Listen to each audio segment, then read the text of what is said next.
No.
Sitting, but then we say the other is not functional, then I become questioning it. But Malagwan Campus was Kazela from the mayor's office in terms of maybe just give us a highlight, Malabwan, if was, because we touched on this one and there was a little, but then we say the other is not functional, then I become the speaker, questioning it. But making sure that we address all mayor's office in terms of the agenda, maybe just give us a highlight, public health, was because we touched on this one and there was a little, but then we say the other is not functional, then I become the speaker, questioning it. But making sure that we address all mayor's office in terms of the agenda, maybe just give us a highlight, public health, because we touched on this one. Can you maybe share with the room some of the way forward thinking around the speaker, questioning it, but making sure that we address all the mayor's office in terms of agenda, maybe just give us a highlight, public health, because we touched on this one. Can you And maybe there was share something with the that room they say some of is not the way forward thinking the around speaker, questioning it, but making sure that we address all the mayor's office in terms of agenda, maybe just give us a highlight, public health, because we touched on this one. And there was something that they say is not the speaker, questioning it, but making sure that we address all the mayor's office in terms of agenda, maybe just give us a highlight, public health, because we touched on this one. And there was something that they say is not the speaker, questioning it, but making sure that we address all the mayor's office in terms of agenda, maybe just give us a highlight, public health, Thank you so much for that report. I think it's very important, colleagues, that in order for our structure to function properly,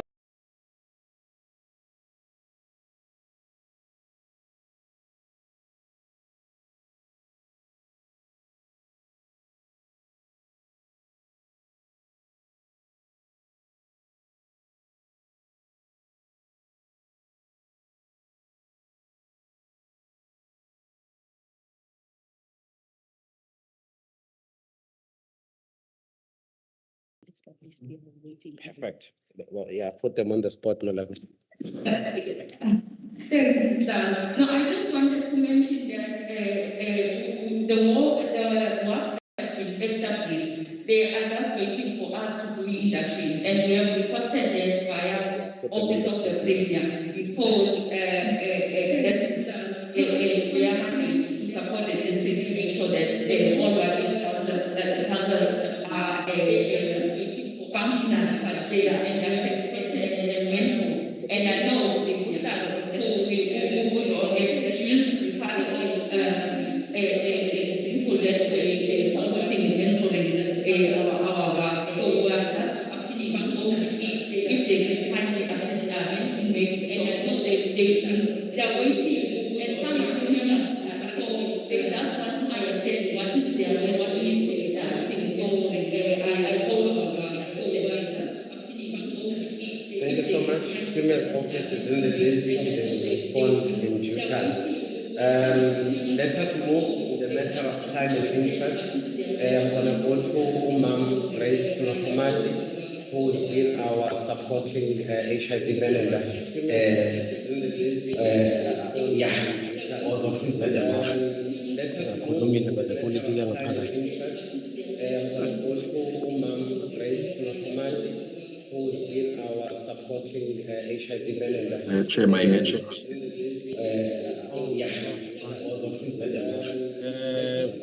Okay, before the presentation, Bob Musa, please go ahead. Thank you, Chair. I wanted to introduce who Head of Health, Rose Vanir, she's part of the meeting. I think when you asked her to introduce herself, she was not yet at the meeting. Before the presentation, Maybe she would like to say something before the presentation is made. Thank you. Thank you so much, Dr. Komet. Ma'am Rose, please, the floor is yours before I hand over to Grace for presentation. Introduce herself, she was not yet at the meeting. Before the presentation, Maybe she would like to say something before before the presentation is made. Everyone present, all protocols observed. I just wanted to say that as much as we do have a few constraints, but we're trying within all our power to make sure that we provide information of quality and we try and strengthen programs on the ground. That being said, we've got Grace Mukomadi, who is standing in for HIV/AIDS manager because the position is vacant right now. And we've had a look at the presentation, and I believe it's a presentation of good quality. And I'm hoping that it will provide a picture of what is going on when it comes to HIV/AIDS and Balfour. And we've had that presentation. Thank you very much, Chair. I'm sure Grace is ready. Good quality. And I'm hoping that Thank you so much, it will provide. Good morning, everyone. Thanks, Mrs. Van Heerden. Morning, Dr. Gumede, and in the absence of our Honorable Mayor, I also want to greet him, and then our Deputy Chair. Good morning, and all the departments and our support from the Premier's office, and all our civil society organization and all the departments that are here. It's an honor this morning to be part of this meeting. Good morning, and all the departments and our support from the Premier's office. And all our civil society organization and all the departments that are okay. They're just helping me with an honor this loading the presentation in the. Good morning, and all the departments. I have to acknowledge and say that the presentation is not my presentation. With an honor this loading the presentation in the. Good morning, and all the. I have to acknowledge and say that the presentation is not my Chair Gudumbi has muted, so we can't hear. The presentation in the. Good morning, and all the. I have to acknowledge and say that the presentation is not my Chair Gudumbi has muted, so we can't hear. The presentation in the. Good morning, and all the.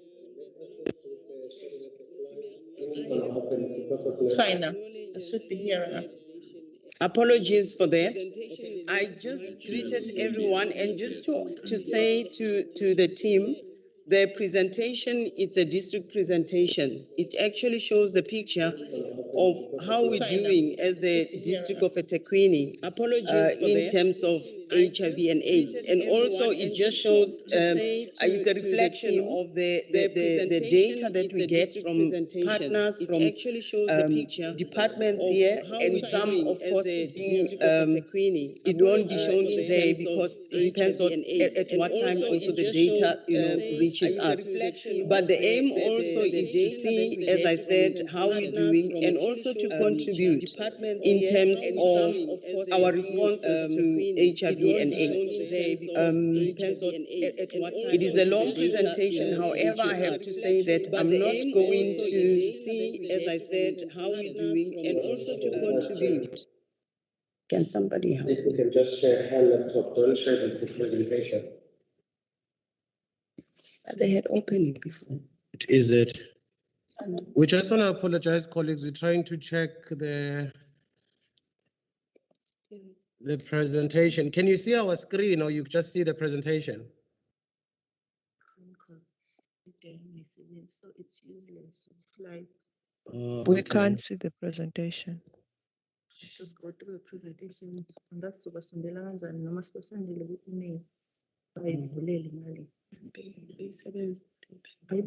Because this is not opening. This it's for this chair. Yeah, when the meeting started, we saw it. When the meeting, before the meeting started, it was showing. Yeah. Network. Yeah, I feel like the network, because the clock is keep on going round and round and round. Can we then try,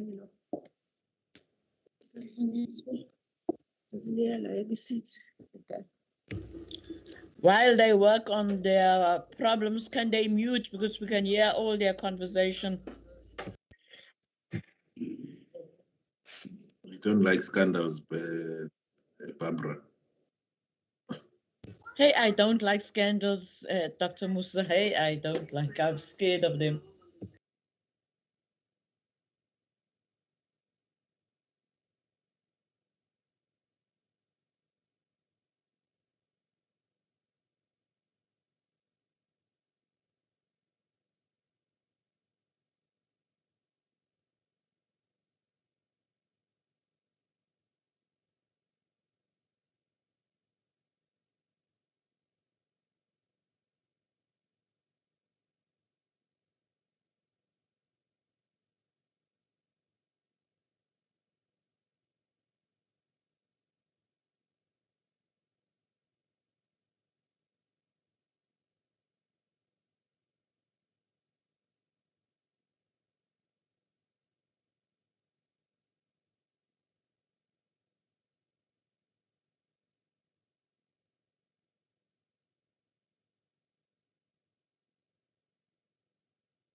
Colleagues, greetings once again to those who are online and apologies for the technical issues. We're trying to change laptops. I really want to apologize from the bottom of my heart.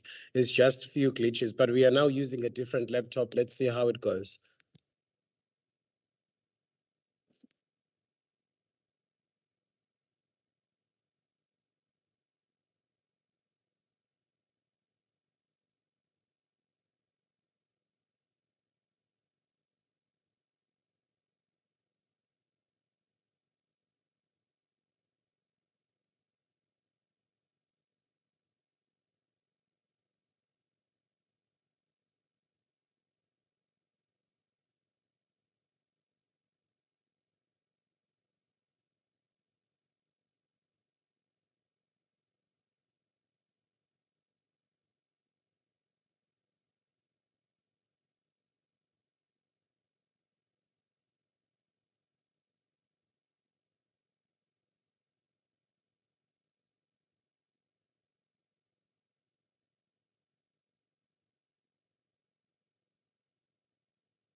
Colleagues, can we see anything?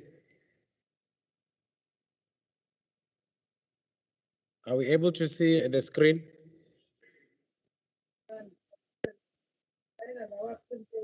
We are seeing the laptop, but not the actual presentation. The actual presentation. Yeah. We are seeing the laptop screen though.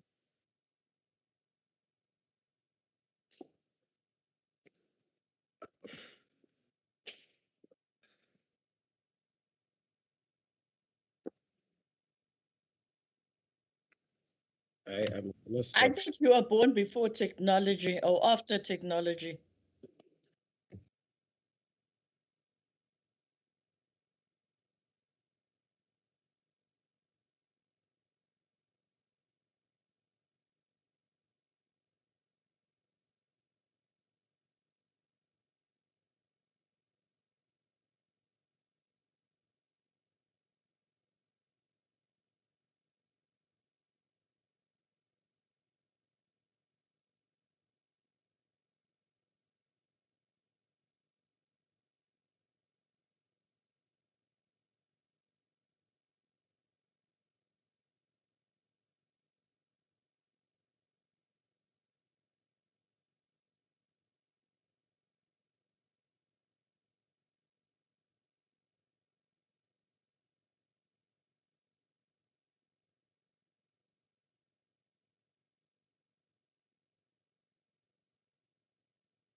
Colleagues, we're going to have to request that you open it from your ends if you can, because we're having technical issues. The network is very slow in uploading the document online. I really apologize. I don't think it's because of time and being born in technology, but we're just being really beaten up with network here.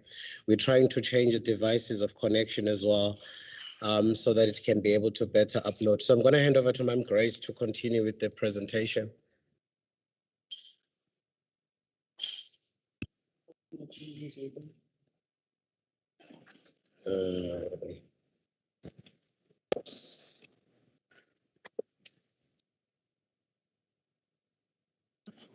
This one.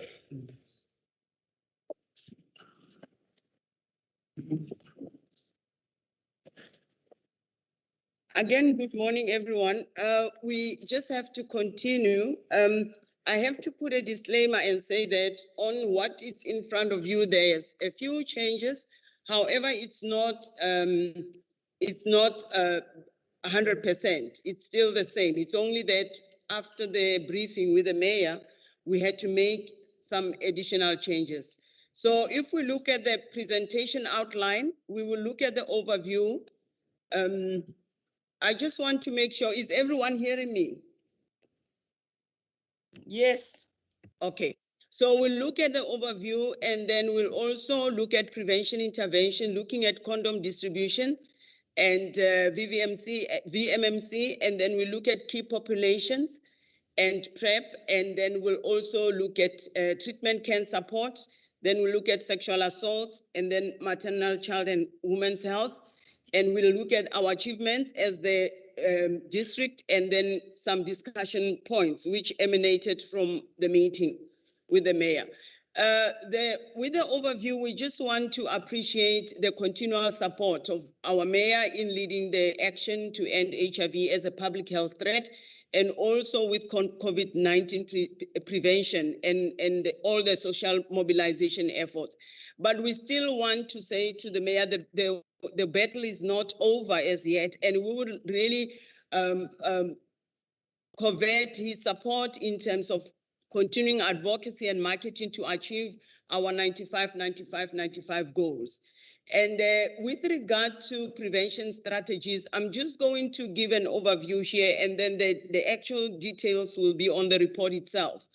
Condom distribution, yes, as the district, we're not doing well as yet, and that's where we also need support in terms of the distribution as we're driving the condoms bi-weekly. And then also the promotion of the male medical circumcision with especially at community level, the community structures to encourage men and young boys to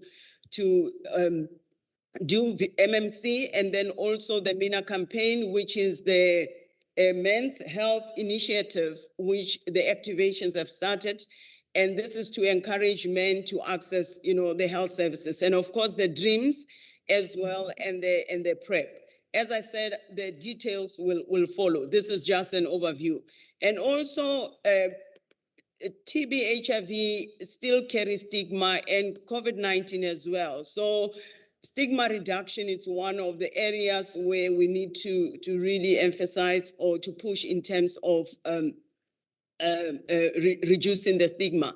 And then prevention of maternal deaths as well. And we know that here is to encourage the women, the minute they realize they are pregnant, to be reporting in the health services so that they can be tested for their HIV status, and then from there, if they're positive, then they can be initiated with treatment to prevent mother to child. And then also emphasis on the gender-based and sexual assault. Sexual assault in particular, to encourage reporting within 72 hours, because it's not all the cases that receive post-exposure prophylaxis because of the reporting quite late.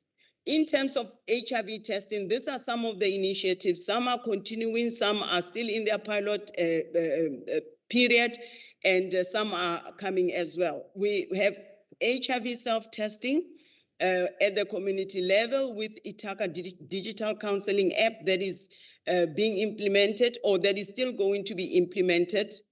at community and the health facilities as well. And the recency testing, which is to identify the areas of new infections to prevent, HIV interventions and to identify clients that are in need of ART. So this one actually tells us the incidence rate. And then also there's a plan for July to start the community mobile art clinic. It's starting in the south, and then it will be there. Yes, that is starting in July. And also we acknowledge that as a district, there is a huge gap with children access to HIV treatment and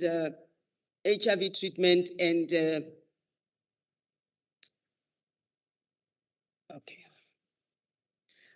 The other area is the retention. We encouraging that people to be reminded to bring their IDs for CCMD and the health facilities, and then also to bring correct cell numbers and home addresses, so that health records or clinical records, especially if they collect their treatment from the CCMDD, can be updated, and also for follow-up reasons.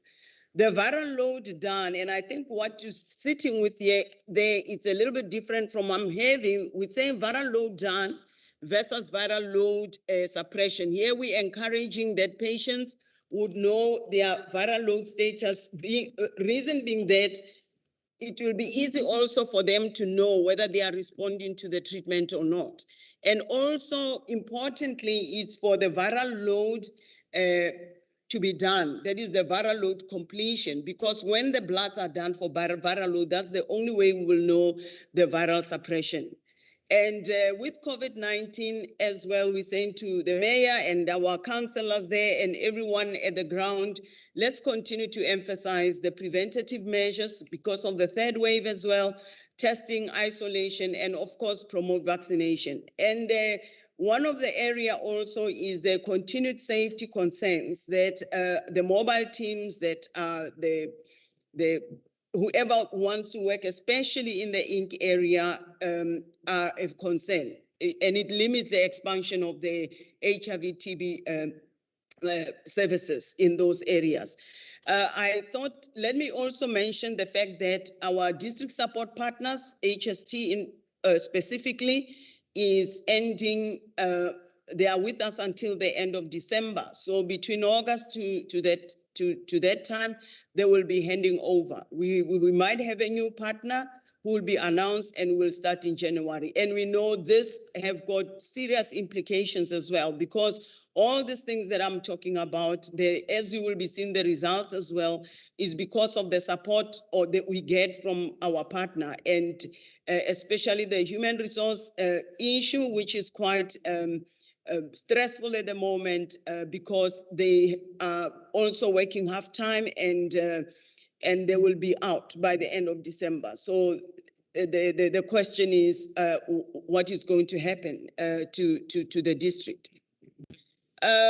With male condom distribution, if you look at the slide there, we've achieved our target. That is the annual achievement, 50%, 56% only towards the target.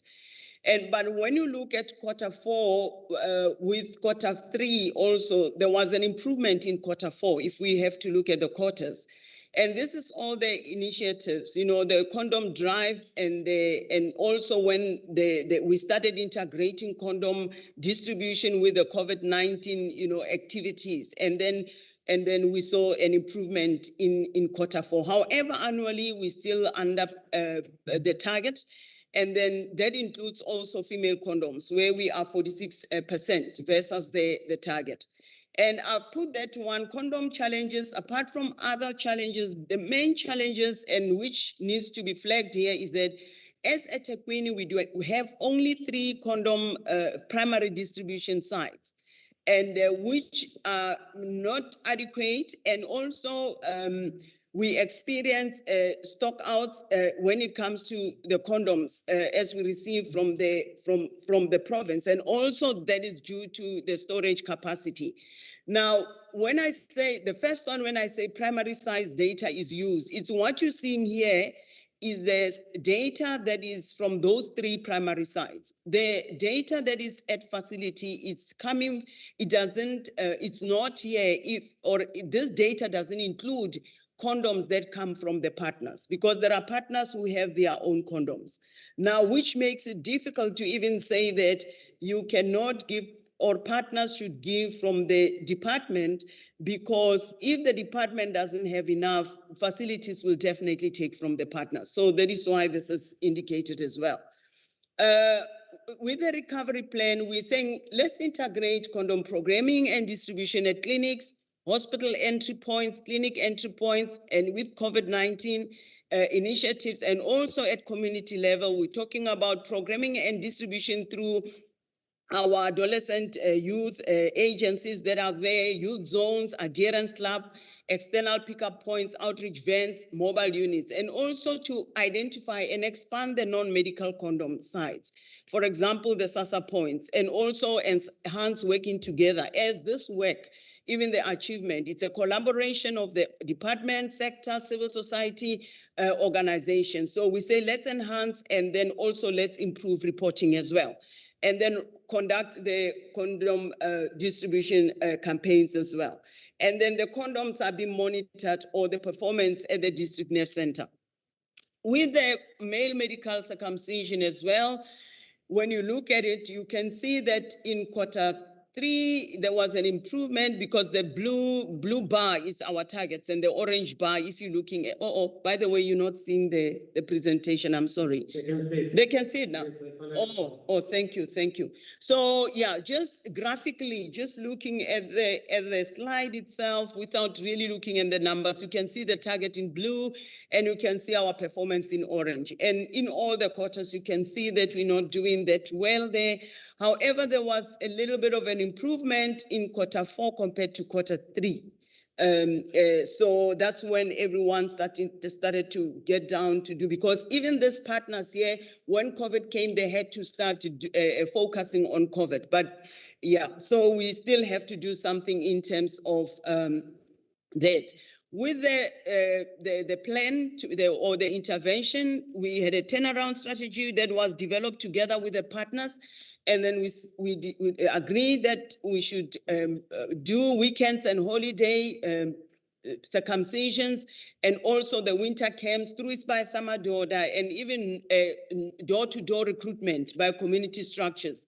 And of course, use the non-medical facilities as well, because one of the issues was that even at our health facilities, they are not big enough to have space to be able to conduct that. And of course, awareness and education within the life skill program. The oral prep as well, this is one indicator that is improving or has improved. If you look Q3 with versus Q4, and also the annual target, annual achievement, we have reached 103%, versus the target, the annual target, which is the red bar. Just if you look at it, you can actually see that. And this was because there was training and rolling out of PrEP to facilities as well.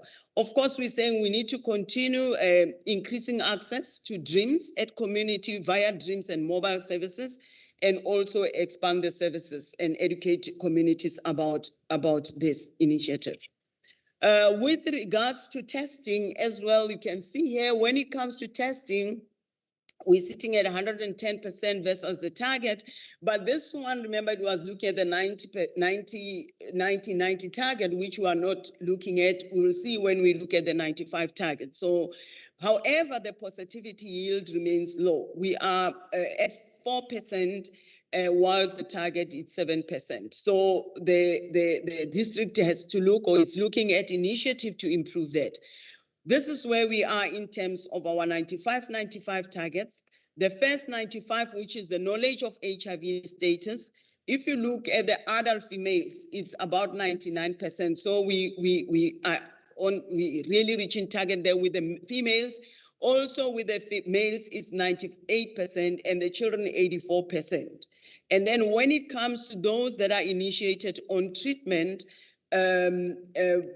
you will see that females is 90% and adults adult male 74% and children 51%. And the viral suppression as well, it's 66% for the males, for the females, and then adults 55%, and children is 27%. So really looking at that slide, it gives you a picture of where we are at. I've got this one, just shows the gap. You know, how far are we from the 95 target? If we look at the entire population, those that know their status, we are about 1% far from, there's a gap of 1%, which we need to close. And also with regards to those that started on ART, we have to close a gap of 18%. And the red highlights, that's where we're saying that here it's really where we need to really focus, because if you look at the viral load done is 36% and the viral load suppression, which is 40%, you know. So you can see that if we can increase our viral loads, we'll be able to see exactly the picture with the viral load suppression. With children as well, children, this is, as I said before, that we really are having a gap here. If you look at those on ART, I mean, those that know their state is 16%, those on ART 49%, and those that are viral loads are done is 60%, and then the viral suppression is 73%. And then with the adult females as well, you can see that with the closer to the gap, or the gap that needs to be closed in terms of those that know their status, we're doing fine there, but those on ART is 10%, and the viral loads done and the viral loads suppression is 34. Similarly with the males, the 36% gap has to be closed in terms of ART, and then the viral load down 42% and the viral load suppression. So you can see where the challenges are. The second 90 and the third 90. 95, okay. But all in all, the viral load completion, it's showing us the gaps are glaring there. Now, in terms of interventions as well, with the first 95, we say integrate screening and HTC at all entry points. It be a hospital, it be clinic, PHC facility clinics, let's do that. And then also index case testing. It shows that it yields results, and also when it comes to the positivity rate, it does yield results. And also the self-screening using, of course, with the implementation of the Itaka app and the recency testing as well. Now, with the second 95, we say welcome back strategy, meaning that patient, when they come back, they are welcome, they are made comfortable, they know who to go to, and they get the counseling. And also the facility and community same day ART initiation will improve our second 95, and then community tracing as well. And then combination of all the strategies and decanting of patients to the external pickup points, adherence labs, and then also strengthening the appointment system. And then with the third 95 as well, it's to enhance counseling and tracing with those patients with a high viral load. And then also to scale up viral load completion of all the clients. And of course, community viral load sample collection.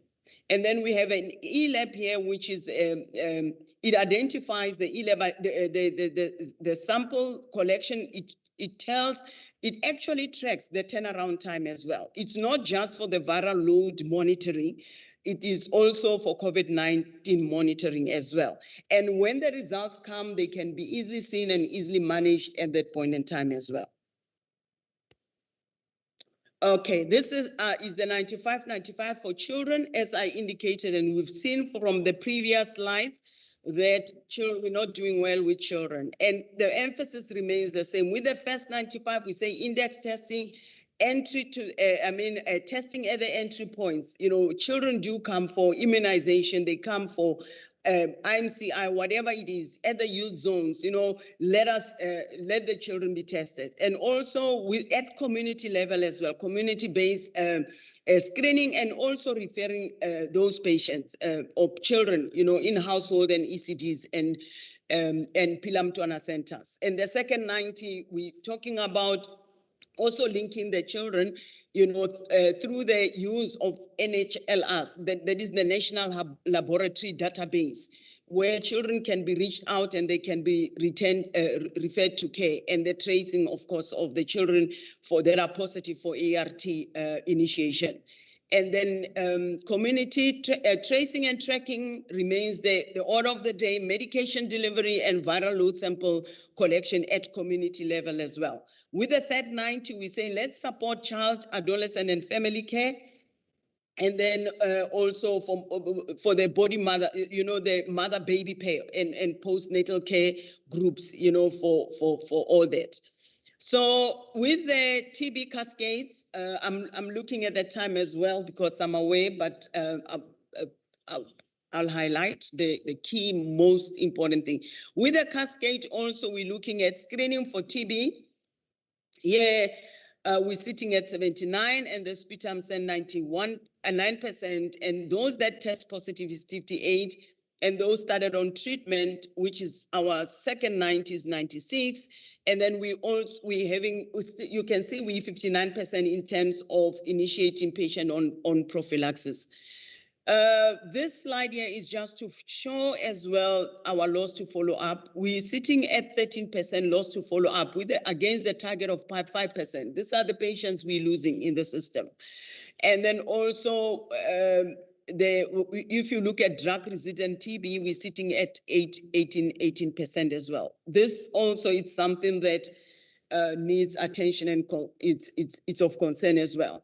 And then we're saying here with the plan of action, let's expand integrated screening for TB with COVID, and also scale up home-based TB screening with HIV by the the community health workers, promote ANC early booking with TB screening for pregnant women, and promote and support tracing of all the missing cases and the loss to follow-up cases to prevent the spread into the community. And this where the community structures as well play a major role into tracking those people and helping, returning those patients to care. And then also collaborate with Operation Sukmasak. I was glad that, Chair, you raised that one, because with this structure here, all these things, if they are discussed at that level, we will see greater improvement as we start to collaborate and come with interventions.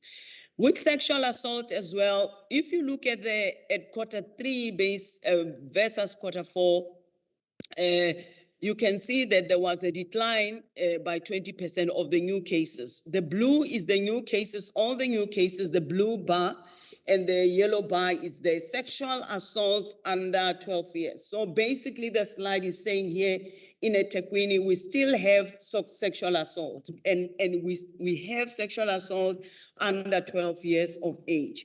So annually we had 3,388, and then of that 29%, it was the children under 12 years. And then also this is just to show the sexual assault cases that also receive their treatment. And if you look at the slide, it shows about 38% of the cases they were offered PEP, and the 35% of those that didn't receive post-exposure prophylaxis is because they reported after 72 hours. So this is the message that needs to get down there to say, with sexual assault, make sure that you get treatment. This, or you report within 72 hours so that you are eligible for the post-exposure prophylaxis.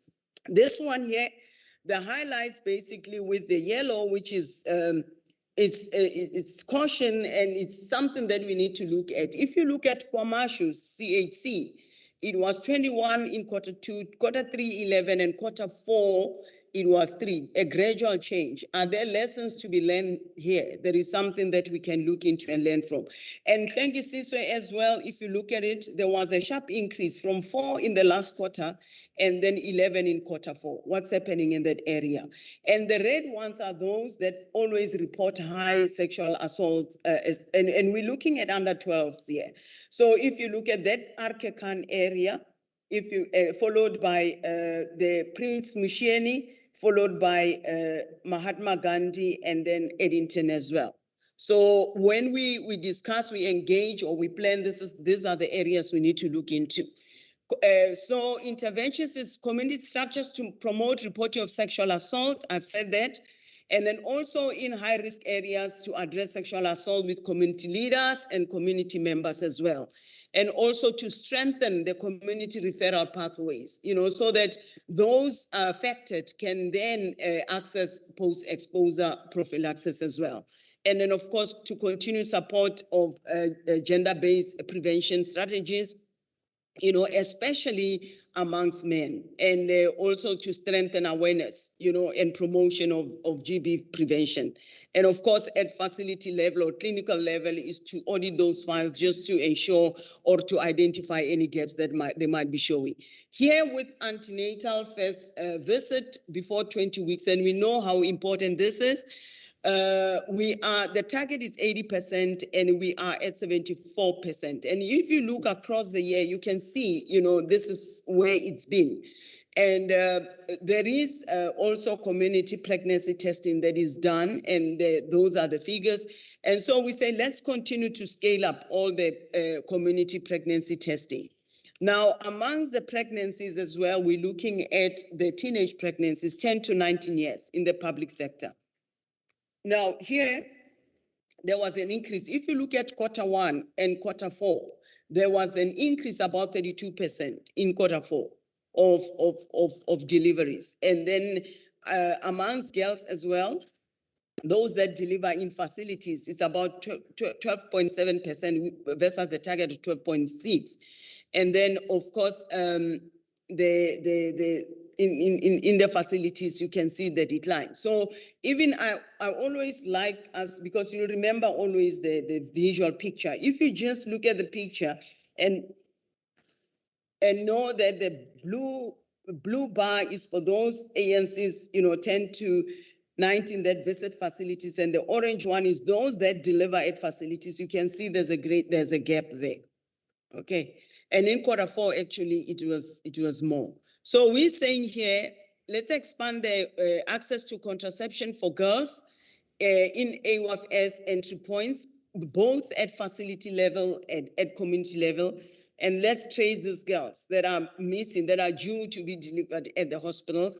And then the WARP code and school health engagement, and to assess every risk in pregnancy and offer the SRH package, and then the body support, and then also the scaling up of DREAMS package of services in the community.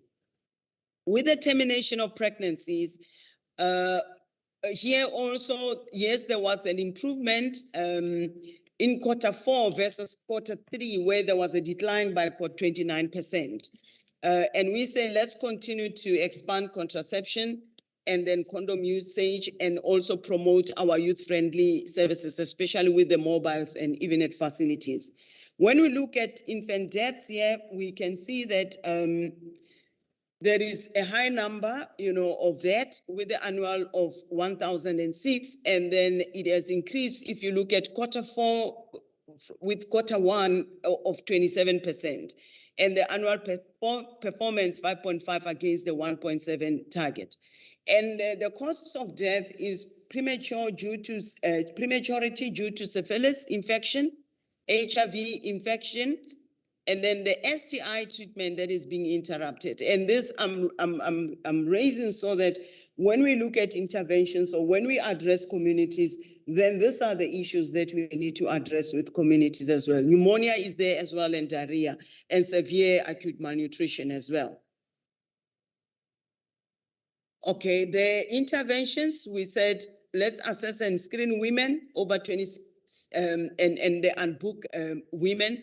Let's integrate pregnancy, HIV and STI and COVID-19, and let's offer antenatal and postnatal services in the mobile points, and then case manage all the high-risk patients and promote the use of condoms during pregnancy, because even during pregnancy, actually it's recommended that people, my gynae used to say that, you have, so let's promote condom usage during pregnancy, because infection can happen even during pregnancy, and provide adherence STI treatment. Maternal deaths as well, we can see maternal deaths The lighter blue is the number of our deaths, and then the target in dark blue. So you can see that the maternal deaths have doubled actually in Q4 and then even annually. And then if we look at the age group, you're looking at 20 to 34, we had about 73%, and then above 35, we have 27%. And those are the hospitals where we are seeing more of that. And these are the top causes for maternal deaths. We've got non-pregnant related infections. We've got severe diseases. COVID-19 is there. Pneumonia is there. Septic shock is there amongst those other diseases. And then we say, let's, in terms of intervention, we say promote early booking at facilities by community structures, meaning that, yeah, so and tracking and tracing women with ANC appointment. And then, of course, the IPC measures, to reduce COVID-19 risk of infections in facilities, and then community education on COVID-19 prevention. So you can see all this is integrated. So even with the approach in interventions, it has to be an integrated approach. And community structures to educate communities about the danger signs and also promote antenatal visits. As you have seen with the 10 to 19, the number of young girls that end up not delivering in facilities. With the achievements, okay. With the achievement, did I show the HIV cascade? Oh, I did, yes, I did. Okay, with the achievements, yes, we are oral prep, as I said, we achieved by 103%. And then, of course, deliveries amongst girls, we declined, Q1 to Q14 by 11%. And also there's been a re-establishment of the WACs, about 26 of them, as Ms. Malakwane has just told us.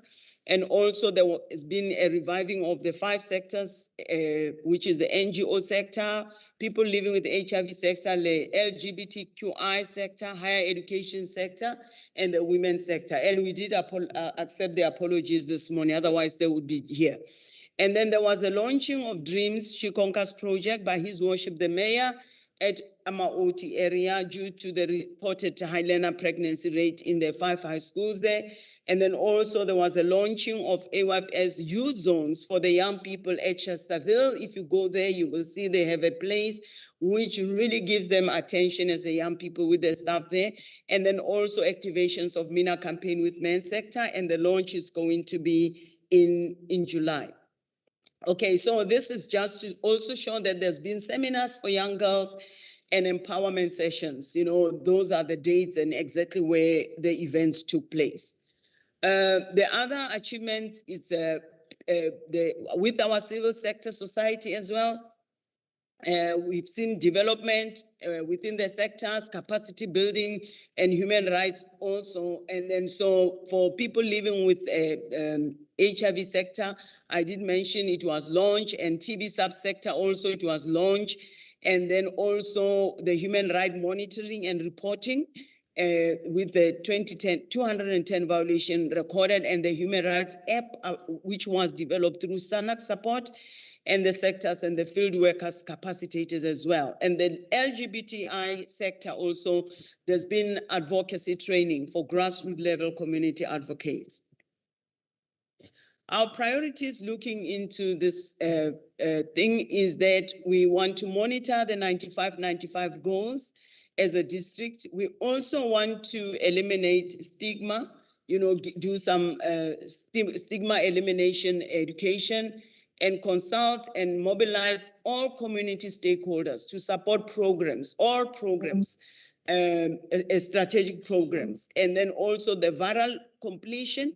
You've seen how we're not doing okay with the viral load down, therefore impacting on the third 95. We want to promote viral load testing, especially at community, and then conduct mass condom distribution, which has already started, and then integrate community-based primary health care, HIV, maternal and child health, and women's health, and TB services, and expand mobile community stop points to improve the service that are being provided. And of course, greater focus on high transmission areas, and to continue to monitor HIV and ANC-related deaths and TB new cases.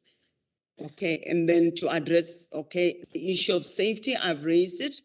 and then also to support the facilities that are not doing well.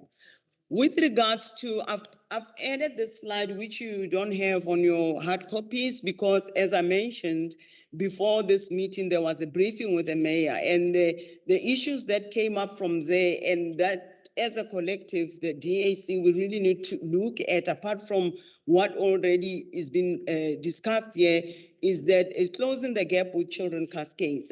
We've seen it, there is a huge gap. And then also gender-based violence and sexual assault and teenage pregnancies. There was a discussion and a feeling that, you know, we need to target areas like Chatsworth, because if you remember the slide I showed you, that's where the problem is, and it's quite consistent. Sexual assault high in that area. And we included Wentworth as well because of the drugs, because of sexual assault, you know, all the challenges that follow drugs as well. And the boy child, and the other thing was, as much as we're looking at the girl child having dreams, having she conquers programs and all that, let's not leave out the boy child. Let's engage with young boys, you know, and this can also be done as a build-up towards World AIDS Day as well. Of course, the COVID lockdown restrictions will determine a whole lot of things.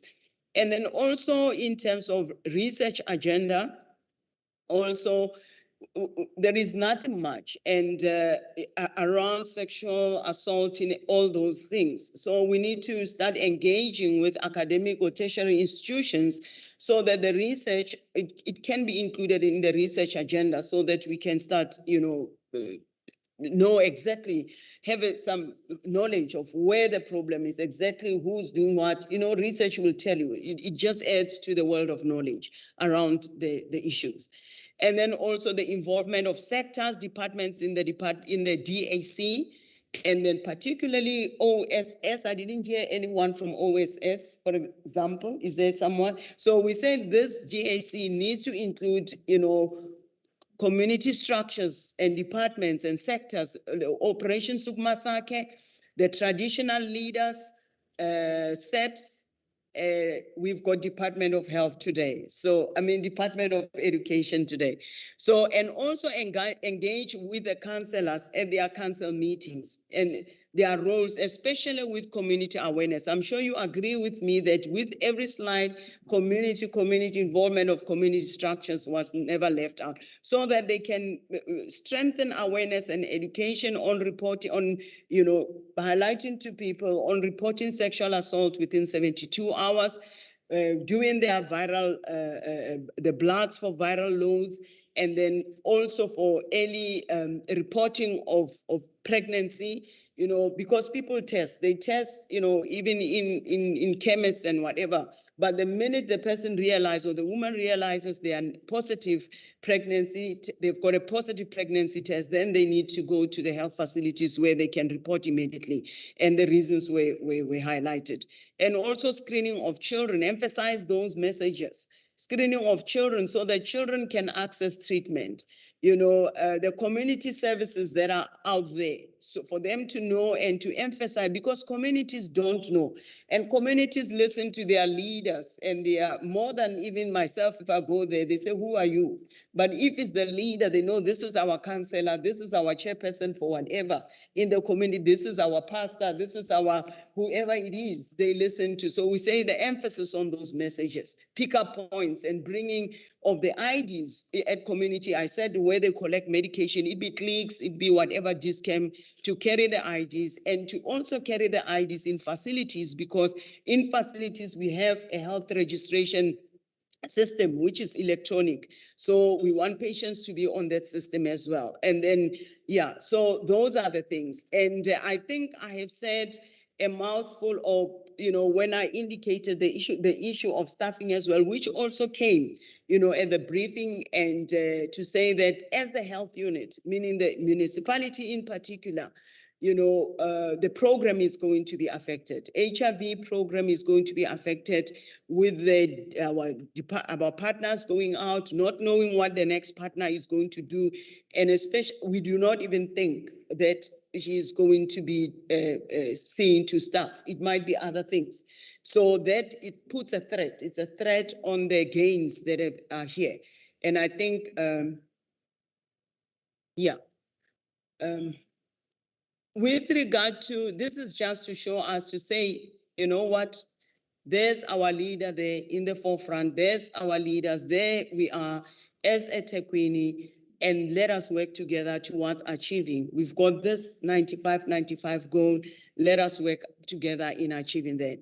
I just love this slide. I just love the energy in these young people. And when you look at this energy and you listen to what I said in terms of them when I showed the cascades, that the children and the young ones are the mostly affected in terms of the 95-95s. And I say for us as a eThekwini to achieve that vision of being a livable and most caring city in Africa by 2030, it's when our efforts are put on this young generation and not forgetting the boys, both the boys and the girls. These are our future mayors, our future, doctors, whoever they are. So let's invest in them. I'm going to stop there and say thank you. Siyabonga. Kilebogile tata. Thank you.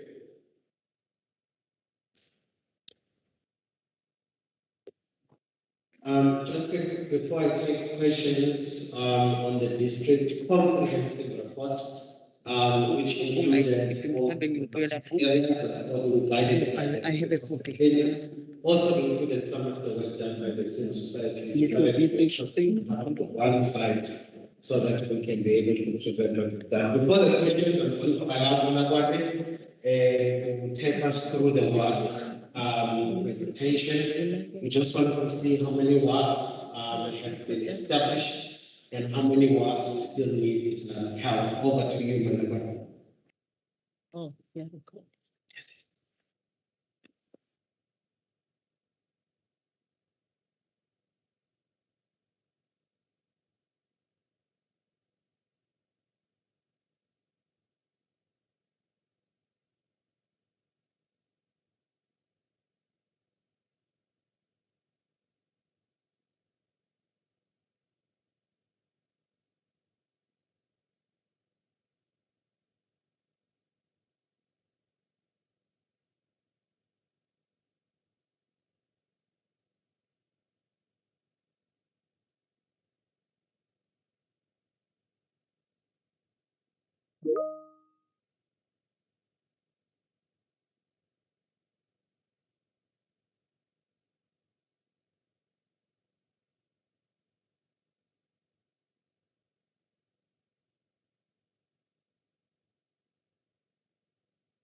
Yeah. Colleagues online, can you see Malagwa's screen? This one.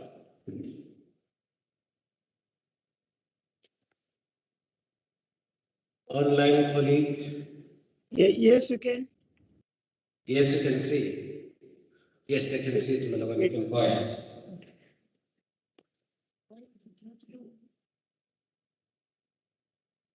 I don't know. I don't know why it's not showing that, but online they can see it. Bavana.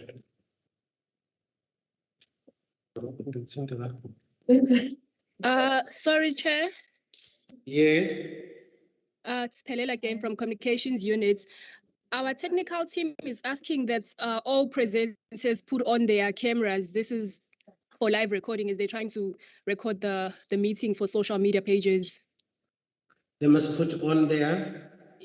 They must switch on their camera. Whoever is presenting needs to switch on their camera so that we are able to see them. Not everyone. Oh, sorry, we are live actually on Facebook, and the public is commenting that they can't see our faces, and we have too many side conversation. So the public would really like to hear what we are saying, and we have to really move fast because we've got the rest of the public viewers.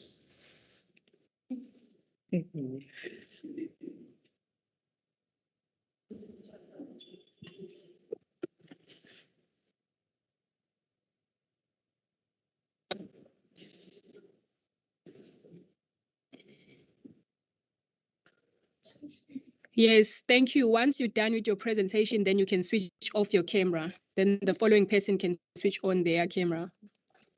Oh, okay.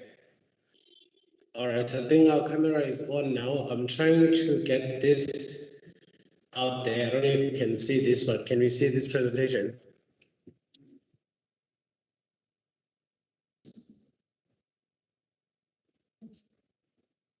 No, no, yeah, No, we can't see the presentation anymore.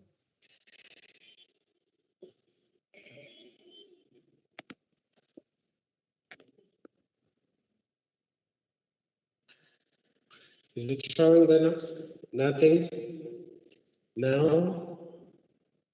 Still nothing. Okay, technical issues again until I get told off that I am born before technology. Maybe I should move away. Anyone who knows how best to do this one? Hello, Chair, this is Rose. Yes, Rose? Hi, the previous presentation I was able to share, so if it's possible, can you send it to me? I will share and control on the side. It's sent to you already, but please check on your emails. Will do. From Dom. Okay. Thank you so much. Okay, Malawan, you can go ahead. Okay, thank you very much, Chair. With the colleagues, the slide on the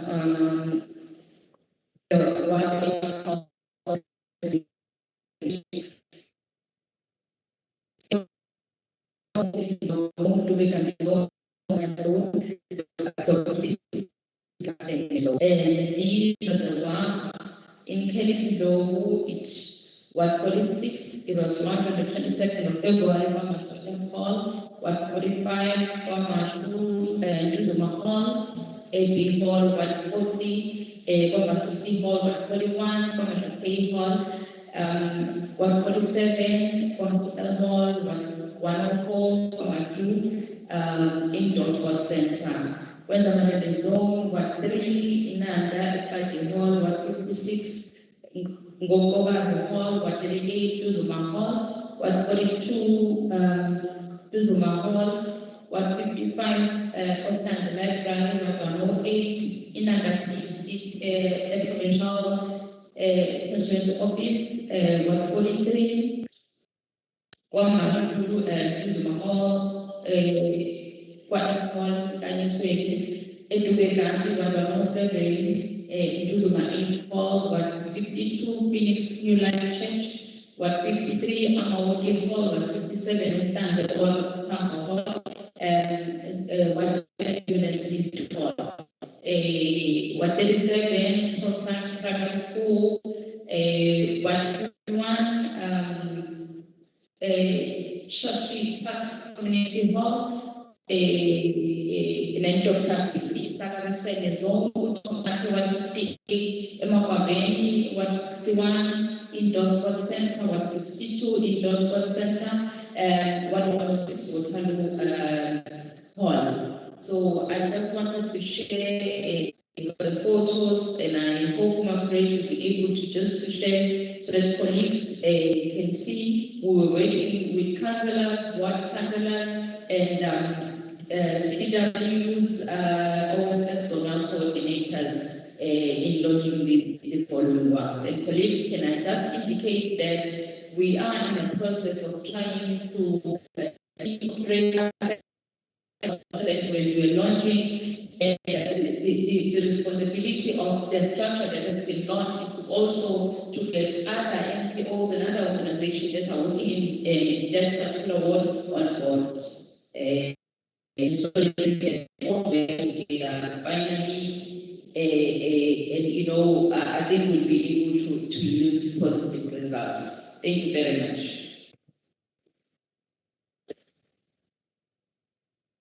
Thank you, Malabane. I'm going to allow a few round of hands for the purposes of I'm going to allow a few round of hands for the first presentation. and then I'm going to move into very fast, into fast track cities, and then I want the two partners who are presenting as well to present and then we'll ask the questions. But for this presentation, allow us a quick round of hands. Can I please see hands online first? And while Malagwane is helping me note,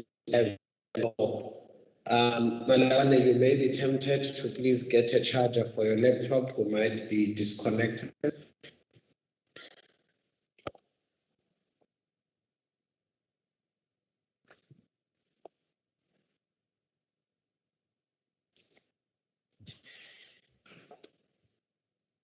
Okay, I don't see any hands online, so I'm gonna go with the flow in the house. I'm noting number one.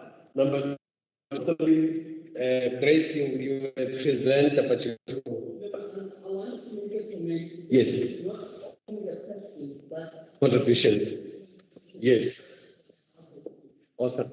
Do we have someone on the floor in terms of a microphone? Please, let's hold the microphone for our council members who are in the council and make sure that we don't exchange the microphone. I've noted 3 people this side. I want to note the traditional leaders sector, and I'm noting the NGO sector. Awesome. Let's go in that order. Over to you, Bishop. Thank you very much, Chair. My name is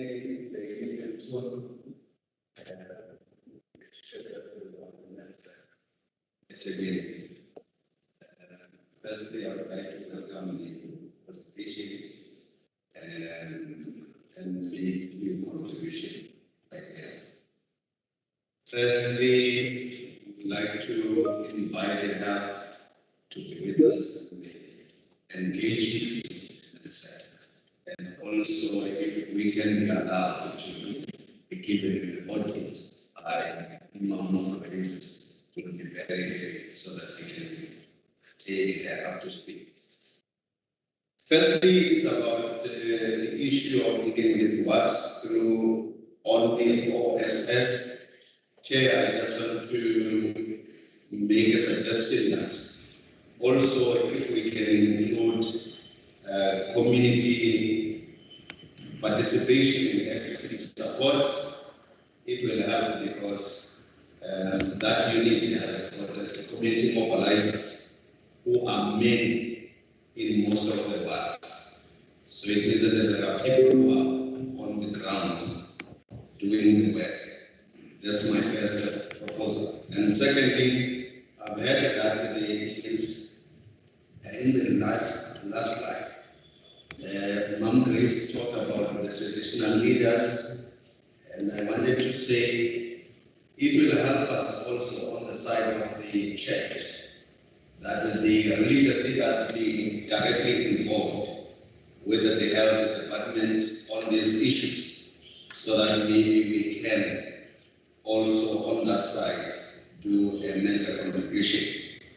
I was covered when at the end, Mom Grace talked about boy engagement, whereas I was a little bit uncomfortable not to see any program that deals with boys as I'm dealing with men.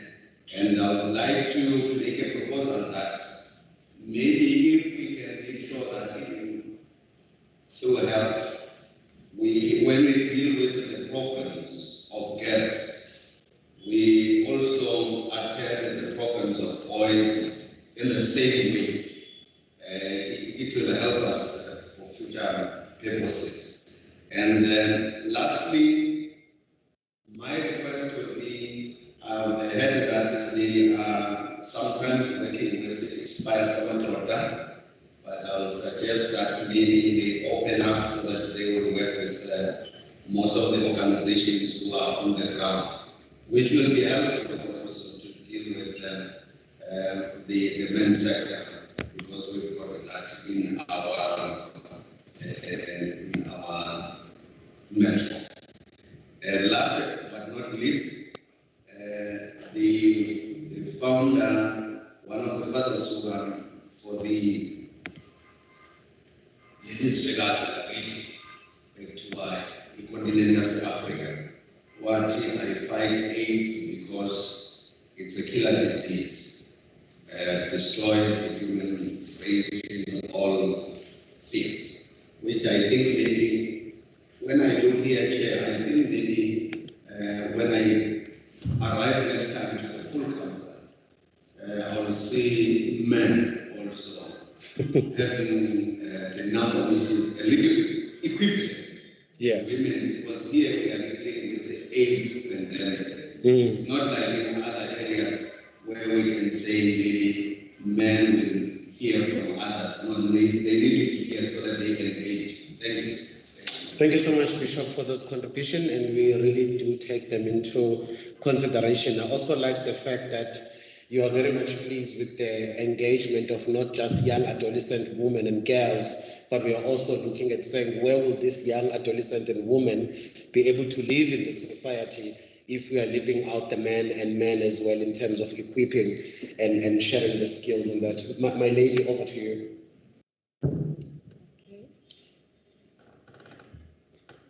Thank you. I'm Thokozani Kumari from Ward 45, and I process at district level. Kakhulu nginothela kakhulu COVID-19. Uma singaphuma ezokuvaccinate abantu abadala manje. Thina lapha kwi-community yethu sinenkinga yokuthi indawo evaccinate kuyona ikude kakhulu kwamaSho Sport Center. They have to pay pay for transport to go there. They don't have enough money to go there. So I think if we can have our mobiles, maybe they can come in our community to vaccinate them. We need more education in vaccine. Communities because amanye ogogo bayasaba ukuvaccinate afanele uze usho ukuthi umndeni ofanele ukudecide ekutheni ugogo ahambe ayojova because kusasabeka abantu abafundisekile kakhulu ngayo COVID ngayo i-vaccine.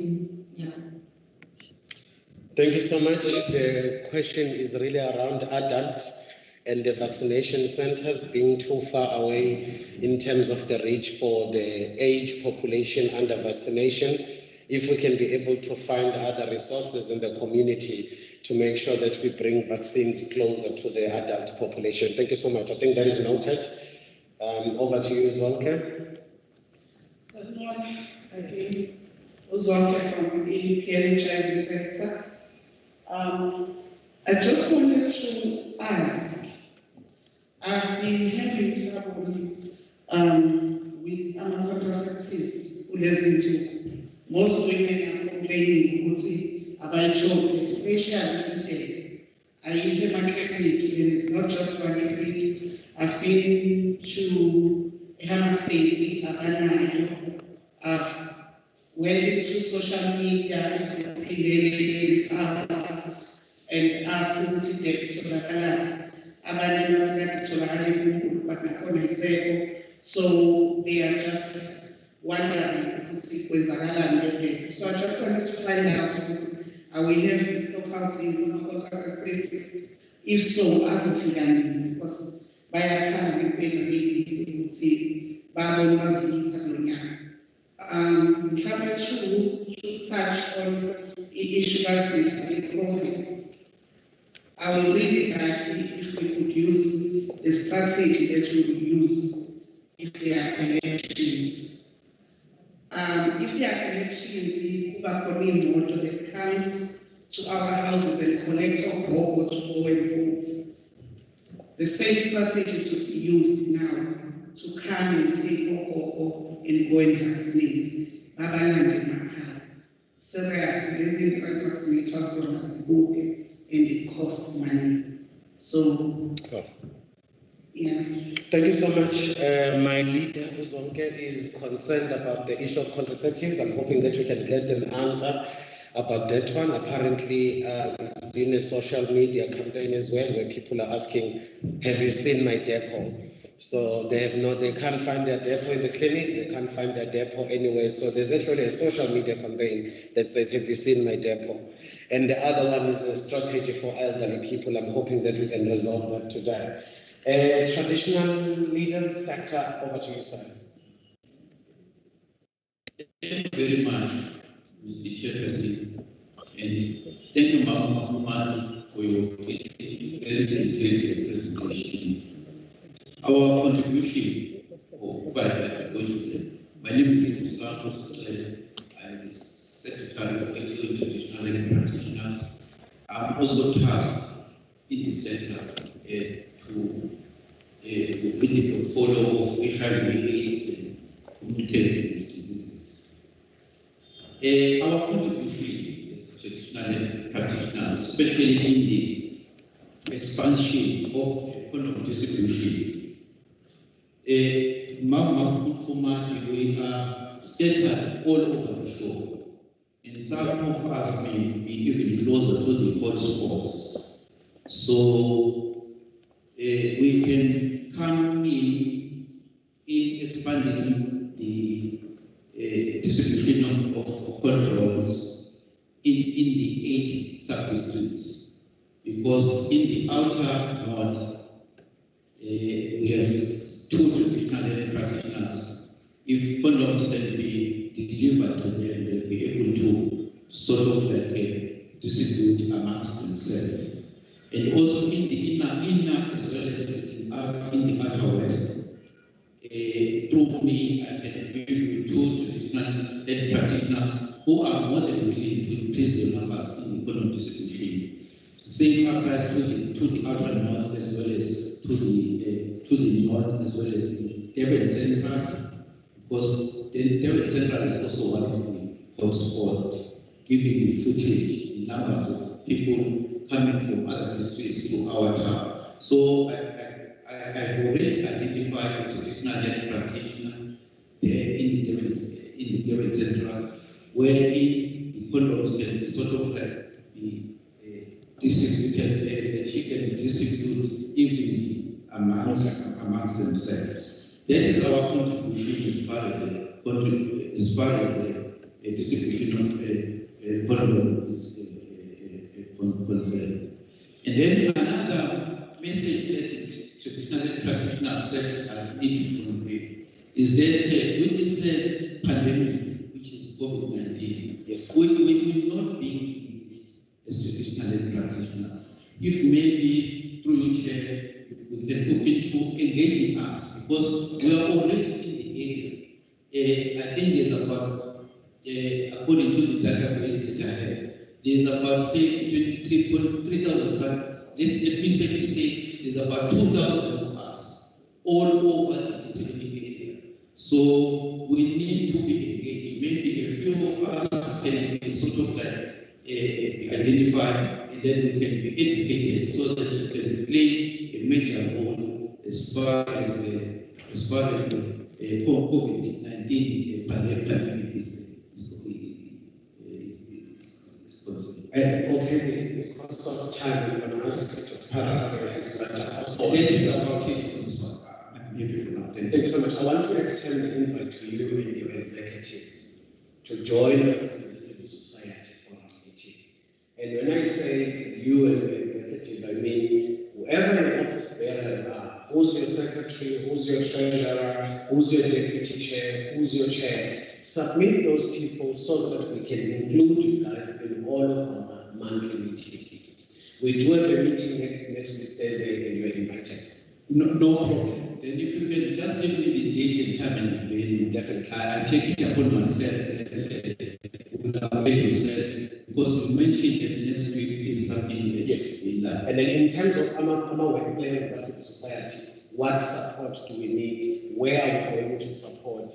Because we have one chairperson of the civil society, which is myself, and I have an invitation to sit in all the command council, including this council. So when we come into this platform, it's very important that I would have engaged with you before I go to those command meetings so that I can be able to be the voice, or sometimes I can send you to sit in those meetings. But thank you so much. Can we take the Department of Thank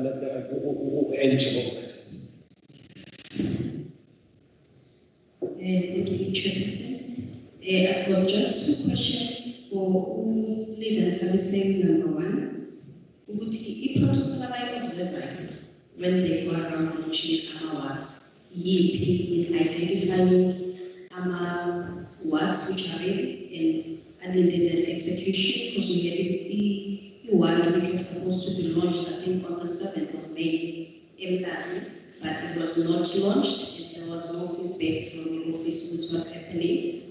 And secondly, to the Department of Education, do we have any firm plans that relate to mental health when it comes to COVID-19? Because with any pandemic, there needs to be a strategy that we put in place to address issues that are happening in the community. And lastly, Chairperson, in the issue, human rights happening in Lazi, it's called Durban. Umntwana u-aborted, ingane grade 7 lena aborted, yafaka etoilet. Kwase kuthi ingane ibonile, yayo kwathiwa ixoshe, iwashe ngesibungu somntwana. So it's not only umntwana oxoshile kwathiwa akawashe ipulisi, having psychosocial issues right now, but nalumntwana who-aborted esikoleni. I think there needs to be a policy change, perhaps. We thought we were empowering young girls when we said they could go and get working on their own. But when they go to our health facilities, if they're not empowered with irresponsibility of taking long job and skipping our pills about those are the end results. Not only those two are affected, the entire school now needs to be addressed. What the Department of Education, it's a complete lie. There's no way a young learner could cascade all the information. So there is a truth which is covered up that we need to unpack as a civil society. But at the same time, Department of Health needs to do extra job in ensuring with this education that they claim, they need to have but our OTLs they don't even come to our wards to sit in war room. How much more can they go in where they're supposed to empower Bantwana to make job for And lastly, Chairperson, even the NGO sector, we are availing ourselves to ensure that our works they are launched and revitalized. So if the office of the mayor is willing to work with us, we are ready and capable to do so. Thank you, Chair. Well, thank you so much. I will end there. I think many were contributions. I do have a question of contraceptives, if we can touch on that one. And I'm also very much interested, Shalom. I didn't want to point it because we are coming to speak right now because of the interest of time, and we are also live. So now there's that pressure of time. But I will come back to you. And then the issue of school safety. Can we just quickly, without interrupting the meeting, welcome our Honorable Mayor, our Chairperson. Welcome, Mayor. We are very far with the agenda, but we will keep you into speed in terms of how far we've gone. So I want us to really look at how do we address the issue in schools when talking about psychosocial support, about schools, and maybe health unit might not be a better position because it's an integrated and multiple disciplinary approach in terms of how do we come up with integrated school health and all of that. But Ma'am Grace, over to you, and then Shalom, I will give you to do some round of comments as well. Can I please have a microphone for Ma'am Grace? Thank you so much for all the inputs and the questions that have been raised here. They are very important, and the beautiful thing is that for the Department of Health, I'm not by myself here, so we're going to attend some of the questions. With regard to the contraception as well, I'm going to ask Mrs. Tusile from the district office just to respond on that. And with the mental health issue as well, it is something that we discussed with, during the briefing as well. So you are so right that even at the health unit, the municipality health unit, we don't even have a mental health. And our head of health did raise that. It's something that needs attention, and it's good that you raise it up as well to say it's very, very important.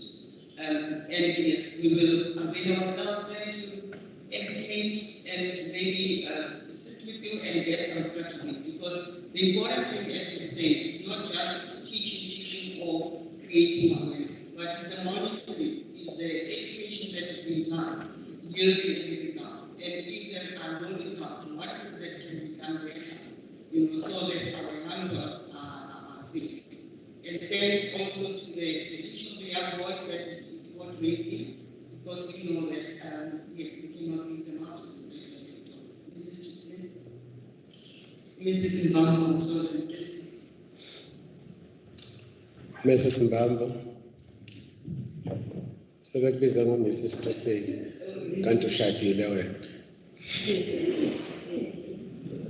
Okay, Honorable Mayor and colleagues,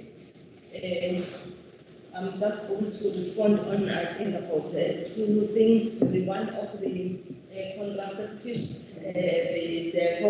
yes, we had the challenge, but now it's available. It has been distributed from the central supply to the hospitals as well as the community health center to further distribute to the available.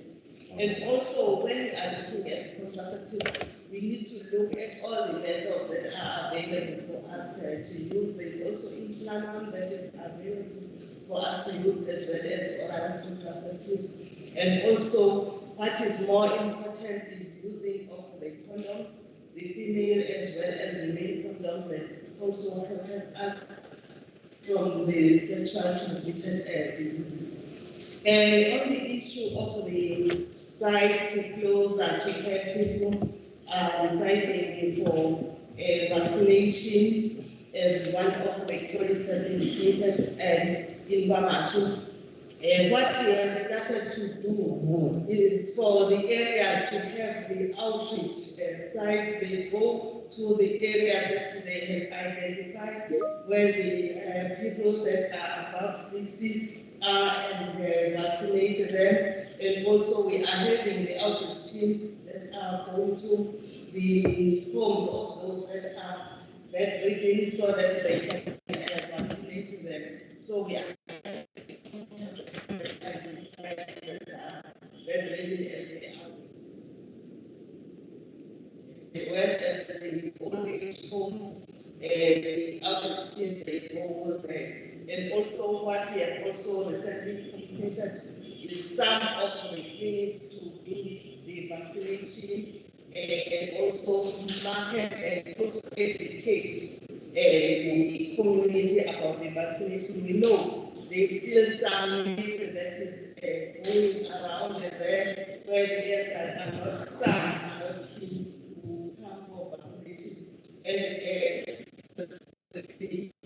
And for all of us to make sure that we do educate, we do raise the awareness so that the community can see the importance of vaccination so that we won't be very affected as we have seen about the third wave that is happening, and also some of the provinces are already in that third wave and the numbers are growing. So it's important for all of us that we ensure that the elderly, they are mostly affected, we educate them and we encourage them to come forward for the vaccination. Thank you so much. I think I'm tempted to move to Shannon. The invite social development education. You just the district concept. You form part of the secretariat. So if maybe the invite can be extended to you so that when you come to a bigger meeting, you are there to interrogate and provide solutions and answers to the report so that we don't come to the council meeting and we are surprised. But we will engage after this meeting. Shalom, over to you. And again, Mayor, greetings and welcome. Oh, can you comment on the works and the NGO sector wanting to work together with them? Over to you, Malama. Thank you, Chair. I just wanted to respond on the questions about the works. I have not captured the question well from Saula but his related question is around what procedure was used when we were launching our works. We used the same procedure that we used long time when we used to launch our works. We consult one councillor, remember one councillor is the chairperson of one.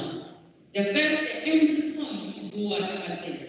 One councillor is also the champion of the will then say, invite stakeholders that I have entry on number one, let me my wife doing this, I have this, and we'll invite. I remember in one of the works that myself I attended when we were launching L137. The councillor said, for now we have only 5 sectors in the world, but as we move along, we involve other sectors because they were somewhere we did not reach in time. So as we move, even in the DHC, we don't have other sectors. As we mentioned in the presentation, that we are in the process of reviving other sectors as well as the NGO sector and revive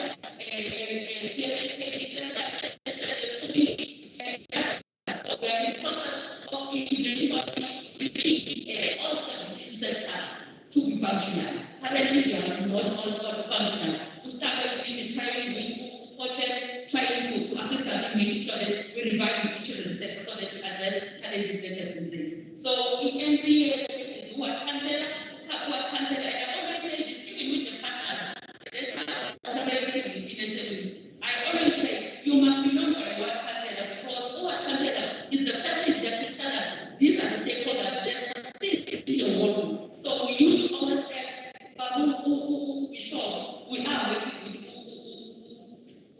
participation as well. If there is no CDW, we work with OSS zonal coordinator, CDW, and the master in that particular work, and they are always invited by what council. Thank you.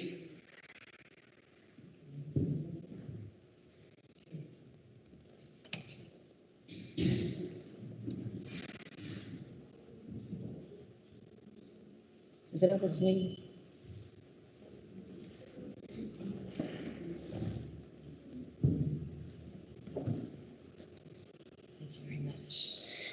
Thanks very much. Before I go to my question, I had 2 very quick questions. One is for our coordinator. Can we possibly get? It's very exciting to hear about new WACs being launched. I was wondering if we could possibly get a map of all the zones. If maybe we could see the zones at some stage, I would really like to see that. And then my other question was for. Thanks for the presentation. It was excellent. I'm wondering about viral loads done in viral suppression. And my question is really sort of a technical one. And perhaps Mrs. Mbambo, thanks for being here. She can possibly also answer. When a client receives or has a discussion about their viral load after they've had a test, to what extent, how detailed is that discussion in terms of telling them how many what their actual viral load is? I mean, how many copies per milliliter are they looking at? I'm just wondering how detailed is that discussion? Are they told they're suppressed, or are they told they're suppressed because their viral load is whatever it is? Get to how information is actually being shared with a person living with HIV so that they understand what's happening in their body in terms of their own infectiousness. Okay, so that's just a question. Otherwise, must I go on to present? Or do we? That was a question, so I don't know if we want to answer it. I'll come to you at this microphone.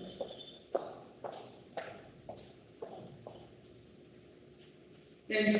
Good morning, Mayor. Thanks for having me. In response to that, I think it's a question the training as well. When we train, when we support, when we mentor the next generations to say these are the areas of emphasis. Because one person will emphasize more than the other, but we need to look into it as a strategy where we can say patients are getting 100% information, the information required. And if you remember one of the slides, the emphasis is for patients to know their diagnosis. Because any medication for that matter, whether it's HIV, whether it's diabetes, whether it's hypertension, whatever it is, in the treatment, one should be able to know whether that particular disease is in control. We need the response to the medication. So it's a clinical issue. So it's something that in the clinical or discrimination, whatever it is, these are the issues that we need to address, especially to the next generation. Because one of the challenges which here I'm pushing it. In the areas of sickness and they have to stay to meet some of the important information. And it's not just the environment to be done, but it's even with regard to whether it's TB or whatever it is. That is, yeah, but it's a point taking challenge that we need to exercise so that we empower patients because it helps also in self-management. Thank you. Sorry, can I done? Thank you. Thank you. I don't want to add this, I'm going to add this to the chair, Honorable Mayor. Earlier on, we had a presentation regarding the launching of wards committees. I found correction, but I wanted clarity. If we take a place like Chapel from Laza, we have several wards. Do I understand that each ward will have its own ward committee? So currently we are identifying different areas in launching these wards. So I think that every ward eventually will have its own ward committee. And the ward council will be the chair of that particular committee. Thank you.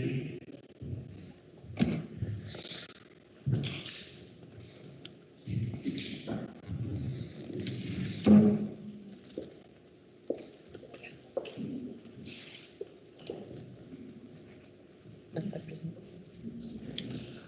Okay, so must I go ahead and present now? No.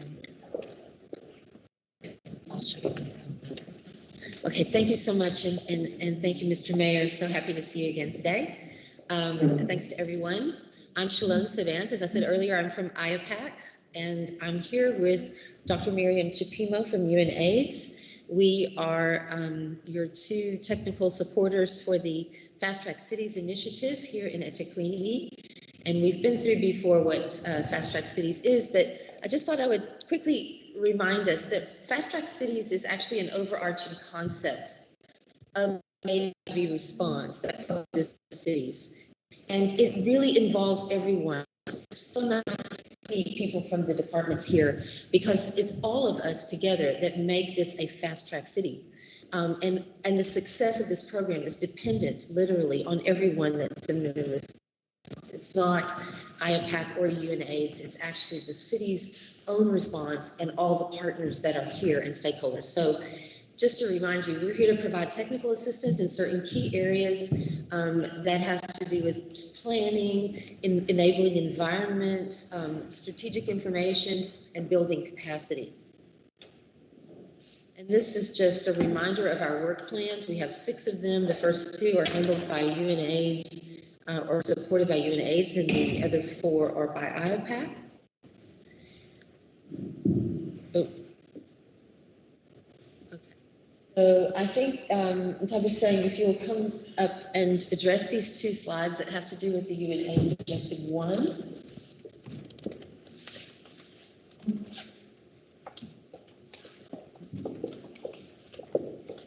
Thank you, Shalom. Greetings to His Worship, Obama Mayor. This slide speaks to the UN8 project. We have, I remember when we started the meeting, you inquired about this in terms of progress. How far are we? You remember that NACCW was appointed as a service provider for this particular program. They started in May and the program will end in September. They've conducted 20 child and youth care workers. Wards, our preferred wards were 144, 52, 57, 59, 108, and 108 and 109, and 5 clinics around that particular area. And they are also including the LGBTI, peer educators, and PLHIV. So they started in May. We are yet to receive their first report.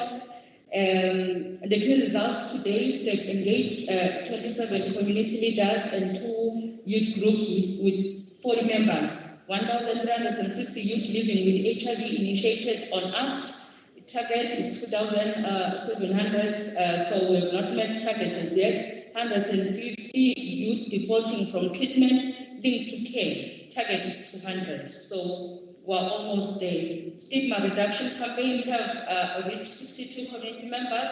Target is 1,800. In the pipeline, GBV prevention messages to reach 450 community members linked to GBV cases and child abuse cases to care.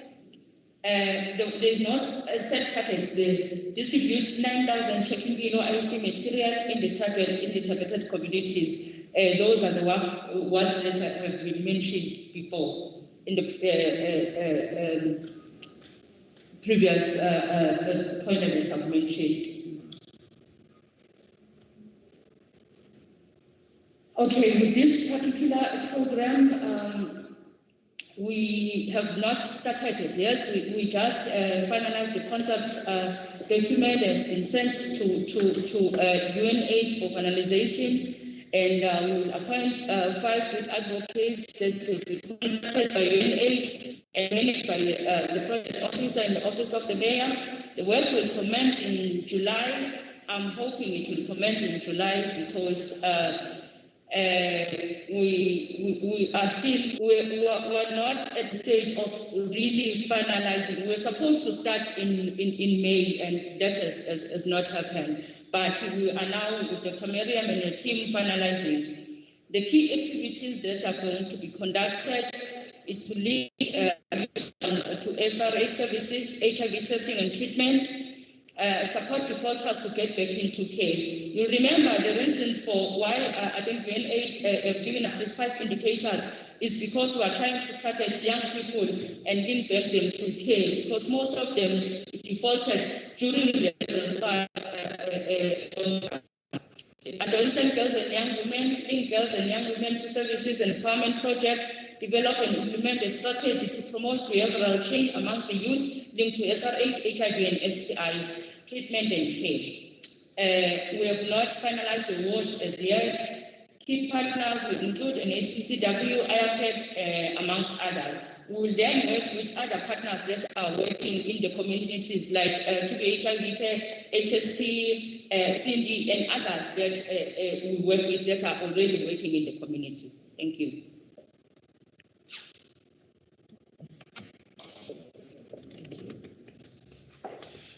Thank you very much. So just moving on now to the objective 3, which is an IOPAC objective on the dashboard. Just an update that we have been receiving DOH data, so we're very appreciative of that. And we just want to recommend that the department approve the use of quarterly HIV cascades on the dashboard to make it more relevant to non-DOH users, people who don't otherwise have access to DOH data. And IOPAC is currently supporting the DAC to develop a usable tool for gathering and organizing NGO partner information for mapping. Okay, and we have been discussing with the municipality the potential of online as an online collection tool, which would be very helpful. I think make much easier for people, much easier to have that information. In terms of objective 4, our HIV capacity building, we're happy that our PLHIV sector, about 15 representatives from the PLHIV sector will be National Treatment Preparedness Coalition, and that was slightly delayed, but it is back on track. I got a call from them yesterday, so we're trying to get a finalization of the availability of the venue, but hopefully that will happen end of June or early July. And we are ready to start contact for health workers training, and we're in the discussions of scheduling on that. And then we have another training which is working with peer education navigators. We're still waiting on the another for the and thing there. Okay. On stigma elimination, which is our objective 5, we are currently partnering with Health Systems Trust and other NGOs on a train-the-trainer concept to sustain stigma training. We have been doing stigma training ourselves, but now IPAC has approved that we can work with others who possibly can help roll it out on a longer-term basis. We had a train-the-trainer training just a couple of days ago, and we're scheduling more. And then we plan to have stigma elimination workshops with facility managers. We're hoping for July, so we're still working on the scheduling of that. We have recently quality of care survey in Echiquini. So just a little bit of this is actually titled Measuring Perceptions of Quality of Care to Identify Barriers to Accessing and Utilizing HIV Services in fast-track cities. Essentially, this is a survey that's happening around all the cities that are fast-track cities, and Echiquini being one of them. The goal is to survey 405 living with HIV in each cities. The objective really is to explore clinical, structural, and social factors that care of a person living with HIV in the city setting. And we're also looking to be able to evaluate differences in those perspectives between different subpopulations, defined as demographics. We hope that strategy and read.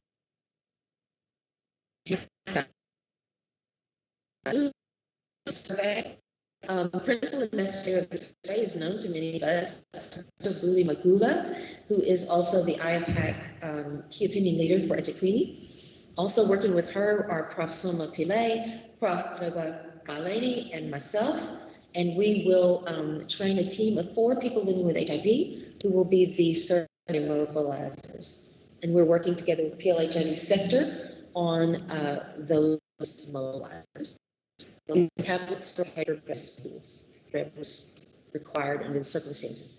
And this is really what we're trying to effective, timely, efficient, equitable, and appropriately people-centered care. This is essentially the World Health Organization's definition of the quality of care and the perception of quality of care. And these are the kinds of questions they'll be looking at, or the areas for questions: HIV literacy, HIV counseling, linkage to care, ART and adherence, secondary prevention, whole person care, stigma, discrimination, interpersonal communication, and economic accessibility. So you can see it's covering kind of a wide variety of issues. Who are we looking to survey?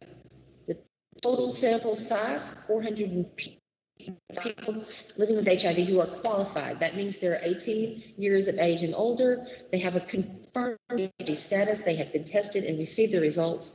They have been on treatment for at least 12 months.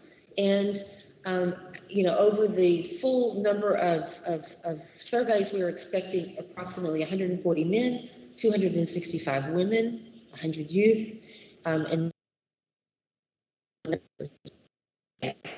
This is the way it's allocated. We have a health facility survey involving 15 facilities and 180 to 195 participants out of the state. We are also working with health and a survey linked to practitioners, which will involve about 120 to 130 participants, and another key populations linked survey working together with NGOs who are working with key populations. And we are looking at 96 participants across the 3 subgroups: men who have sex with men, commercial sex workers, and transgender. So you can see we're trying to hit the key people who would be who would have good perceptions on this. And I'm quite excited about the traditional health practitioner link survey because it is the only one in the entire 15 cities group that is doing this. So we have essentially a very unique piece to ours, and we're looking forward to being able to share our unique findings. Okay, where are we on this? We've had the ethics approval, as I said. We've met with, we're going to be meeting with facility managers. We have met with department. We have had meetings with the traditional health practitioners just recently and explained this to them, to their leadership. We have had a meeting with NGO partners. We've been talking with the different NGOs that we need to work with on populations. We did have a meeting with civil society where we explained all of this. We are in the process of working on the mobilizer team, and we really hope to begin the rollout of this survey in July. That might be ambitious, but that's our hope. Also under Objective 6, we had recently a satellite session to the SA AIDS conference, and our own Grace represented eThekwini and did a really great presentation, I thought, on the 10th of June. Thank you, Grace. And to everybody, thank you, Mrs. Mbambo, for the many hours spent working on that presentation. And to everybody who contributed, really, it was a partnership effort. Exciting to see, and we did really, really well. It was long hours, many long hours. And the discussion was about opportunities to enhance HIV service delivery in the COVID era, case studies from East and Southern Africa, and Mr. Mayor, it was a really excellent presentation, and eThekwini had clearly done a lot of work, so thank you. Okay. 1 or 2 last slides. We do have the Fast Track Cities Conference coming up. It was supposed to happen last year in Lisbon, Portugal. It had to be done virtually because of COVID. But we did have our own mayor represented in that conference, as you'll recall. So that was very good. Hopefully we'll be able to see him again this one. The conference is the 20th to the 22nd of October. It is still hoped to be in person, but also with a virtual component. And you can see the objectives to highlight successes, to share best practices, and to look also at COVID. What has happened? What have we learned? Well, there's a call for abstracts. And actually, we should be doing a lot to submit some abstracts. Okay, good. We've had a deadline extension, which is really good, 30th of July. It was the end of this month, and so now it's been extended, so we have a month to breathe and get it all together. You can see the domains there and the tracks, so it's quite comprehensive. To submit an abstract, we're looking at 300 words only. This can only be done online, and on Friday about development. So ask about the entire DAC, let's invite one out, and then please share it with partners and anybody that you think would be interested, because really it's open to everyone and anyone can submit an abstract. And really what we're looking at is what are we doing in eThekwini to reach our goals as a fast track city, all of us together. That is it from me. Siyabonga kakhulu.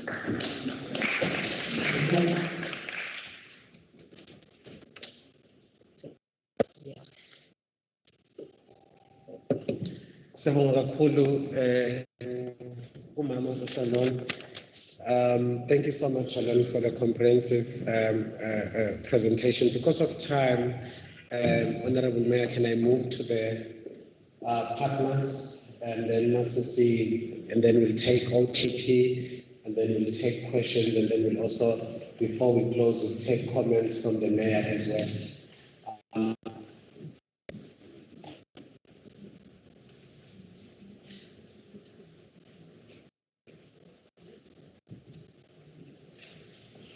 So sizogcina behavioral change, we-meeting about-prioritize manje bamaphoyisa bakumeya bezela ukuthi sicela lapha i-province ukuthi senza kanjani ngeze bashithi iy'nkomo but bafuna ukuthi let's take TB HIV care. TB HIV care. Oh, they're online. Okay, perfect. TB HIV care, I believe you're online. I need to stop sharing this side so that you can start sharing that side.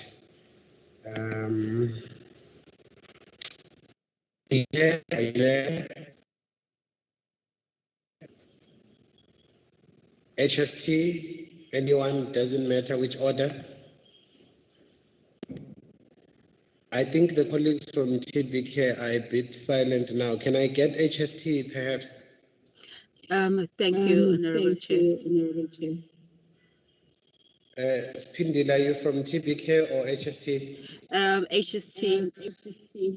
Go for it, my love. The platform is yours. Let's try and just be brief so that we stay in time. Over to you. Okay, thank you very much, and good afternoon to all, and to Honorable Mayor and all protocol observed. This is Pindile Magwaza, the project manager at HST eThekwini District. This is just to provide an overview of HST's contribution to 95 goals for eThekwini. So for HST is a local NGO, and the types of support that we are providing both to the province and district includes technical assistance to the KZN district and provincial support. We also support the facilities in terms of service provision, whereby we have different number of staff supporting different components of health programs, including data capturing, HIV treatment initiation, linkage to care, and also supporting the pediatric and youth services. We also, through community facility support, we also support differentiated care in facilities where we support the enrollment of clients to either adherence clubs or external pickup points, as well as offering support groups through working in partnership with other civil society organizations in the district. Besides the facility support, we also are providing services at community level, and we conduct community mobilization collaboration with other community-based partners, promoting prevention, behavioral change, and also offer health services, in particular TB screening and HIV testing, as well as HIV enrollment to treatment. We also, in the community, we also do tracing and tracking of clients who have missed their appointments in the clinics, or those clients that prefer to have their medication dropped off because of challenges in accessing or honoring their appointments at the facilities.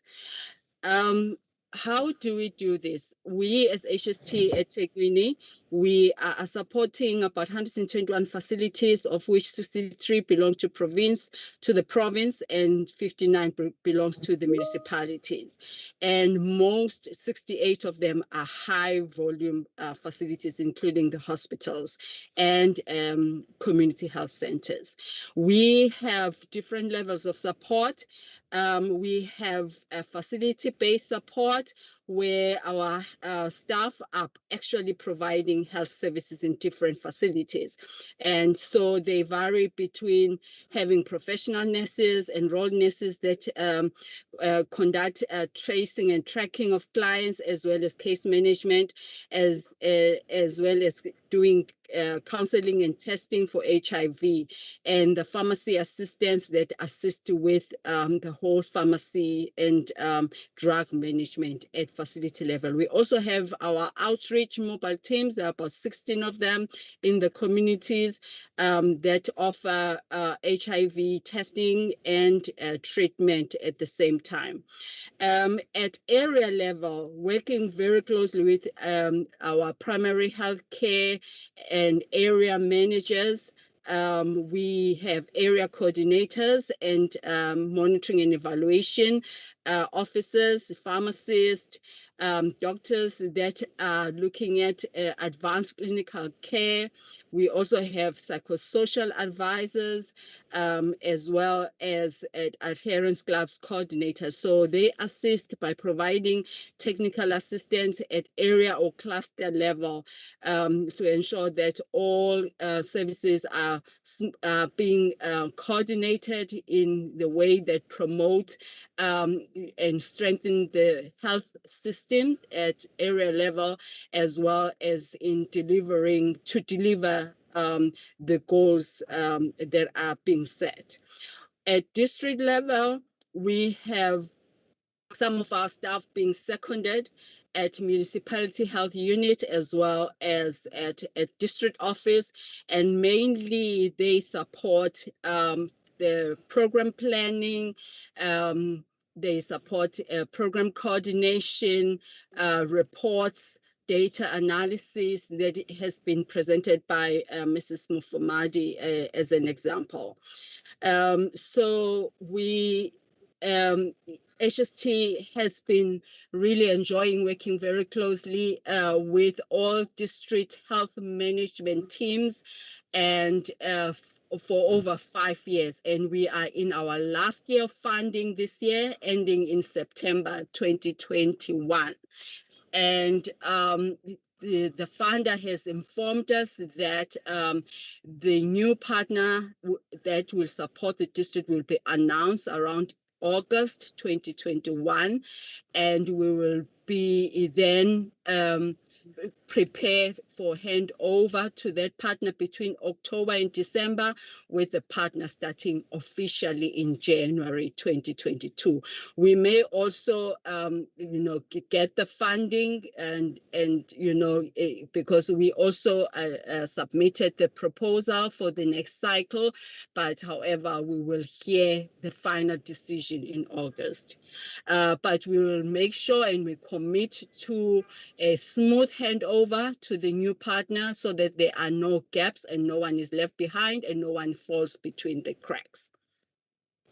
Mrs. Mufamadi really has highlighted a lot of activities that we, together with the district and the health unit at municipality offices, are supporting in terms of implementation within the facilities as well as the community. So I will not go through all of them in detail. I just want to let everybody aware that we are also monitoring viral load in the community. So the community structures need not to be alarmed in seeing our vans collecting blood from samples from people. Is merely people who need to be monitored and their viral load being monitored. In that way, they need not to come just for that and leave work and lose their daily salary to come for a clinic appointment. So we can reach out to them in their homes, at workplace, at the mall where it's safe and private, and we can take that sample from them and be able to send it to the lab for processing, and then we'll follow up with them telephonically or physically by visiting their homes to update them of what's happening in terms of viral load. I just wanted to highlight one thing, that we as eThekwini and as a district support partner now we are really struggling, and we would like all of your support in trying to reach out to our children. These are our future. It's a future generation that will take eThekwini district to another level. And without them being healthy, eThekwini will not succeed. So we would like your assistance in ensuring that the children are being reached and are being provided necessary care. Ma'am Famadi also highlighted the recency testing. This is really a game changer in that it identifies where the flames are in terms of HIV infection for everybody in the district to be aware, so that then we could offer prevention services and we could offer treatment services, because in the combination of these two approaches and also talking to, you know, like our communities around behavior change, all that will bring our incidence, HIV incidence down, and will be able eventually to reduce the incidence and then eliminate HIV infection. So together we will just want to raise awareness that we have facilities, about 10 eThekwini, including KwaMashubi, Red Hill, Ilovu, Umlazi G, Mpola, Chesterville, KwaMakhuta, KwaNdengezi, Newtown A, and Phoenix Community Health Care Center that really offers this recent testing. So basically, it tells a person whether they've been recently, meaning 6 months or less, they've been recently tested or not. And in with us as health care providers, then we are able to then offer care within the communities where the clients live, so that we interrupt the transmission.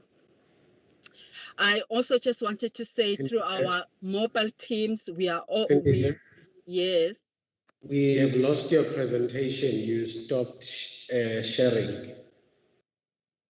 I don't know if you still have slides or you're just talking over. Sorry. Thank you so much. Okay, thank you. You can continue. Oh, okay. So I was just talking about the recency testing, and now I'm talking about our mobile vans that are able to drop off medication to clients, even over the weekends, to make sure that people continue to have access to treatment. We have also been supporting adherence clubs, as mentioned.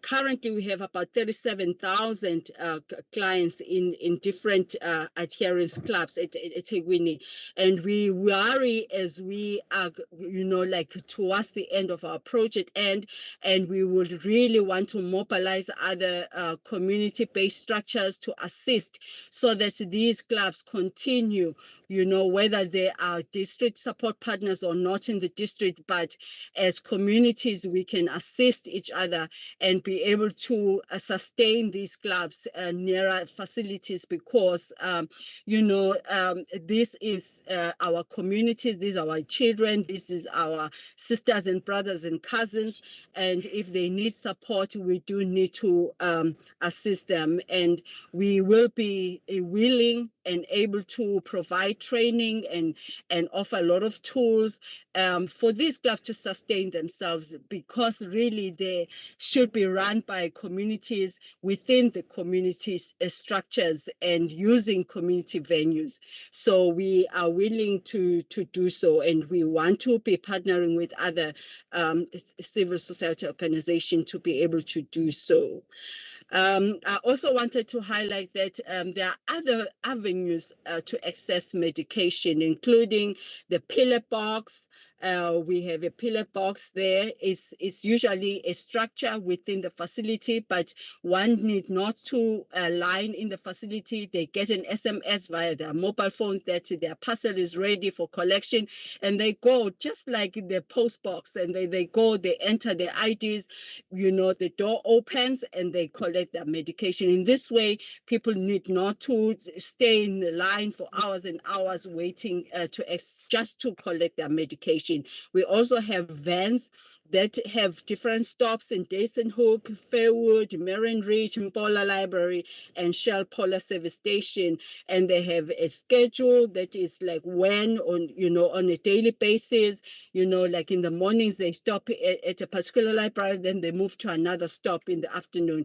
We also have Ziploc containers in 10 about within our district that people can enroll to collect their medication from, so that they do not have to go to the facilities. So besides this differentiated care, we also support viral load monitoring, as mentioned, that we are encouraging everyone to know their viral load results, because knowing that it's less and undetectable, it's good for people so that they know where they stand.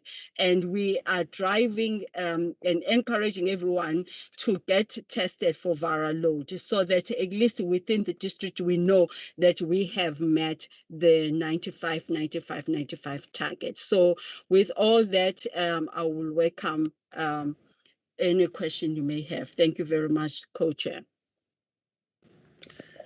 Thank you so much, Spindile, for your presentation.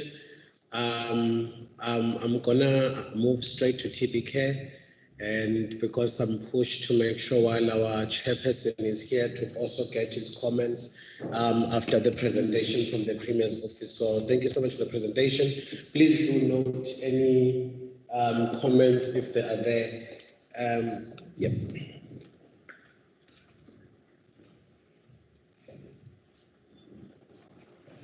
Okay. Thank you so much, Chair.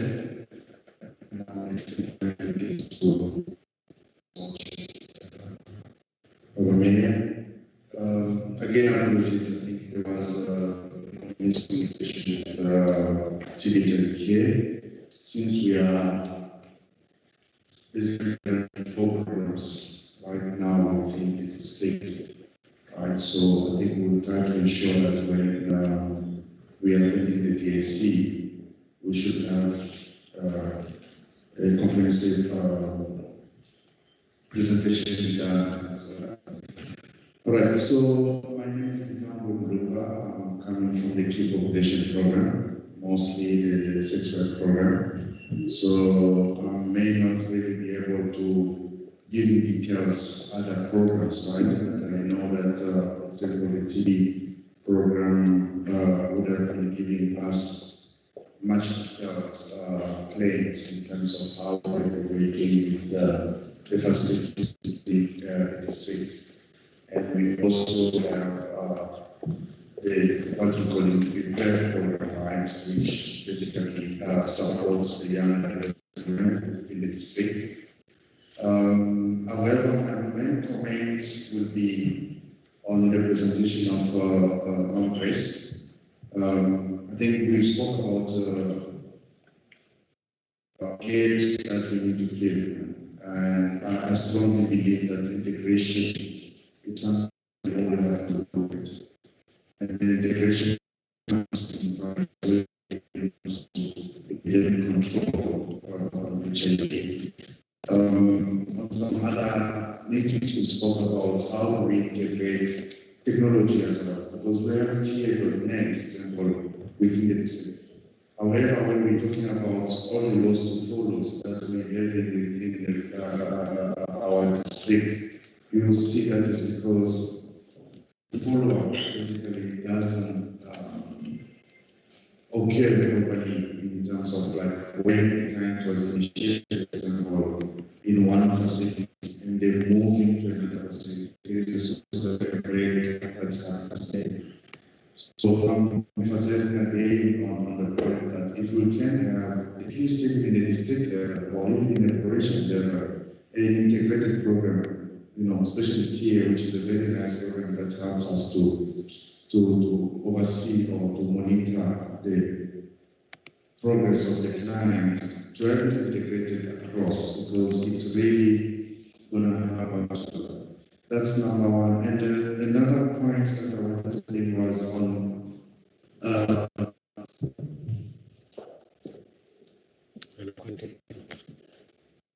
terms of sensitization, because we know that, especially as a care, when we are initiating, most of the time we only have a place that is available in one side. And when we are at Mulazi, right?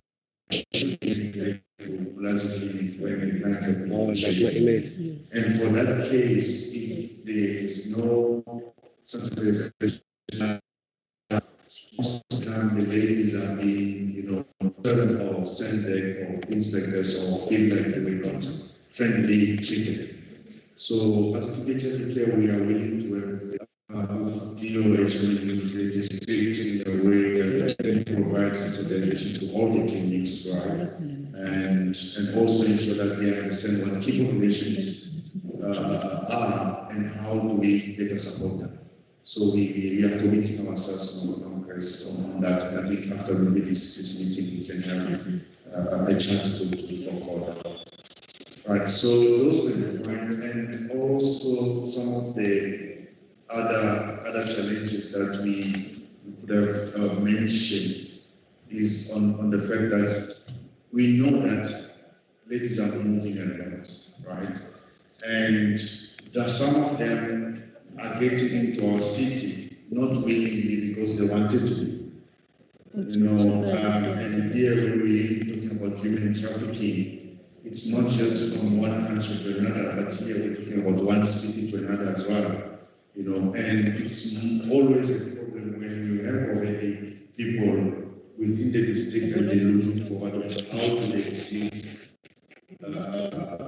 some of the profession that they are, and in this case I'm talking about women sex workers.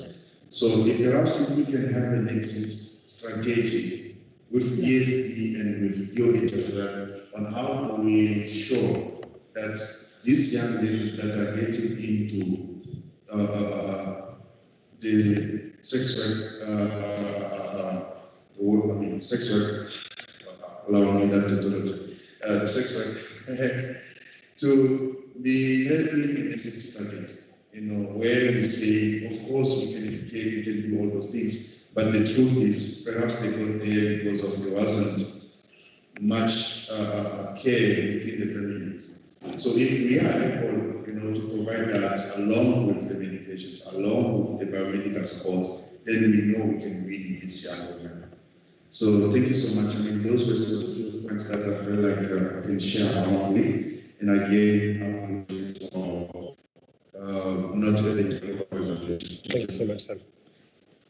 Thank you so much. Shalom, please note this one for the form of this meeting, and I would like it to appear on your minutes in terms of the next time.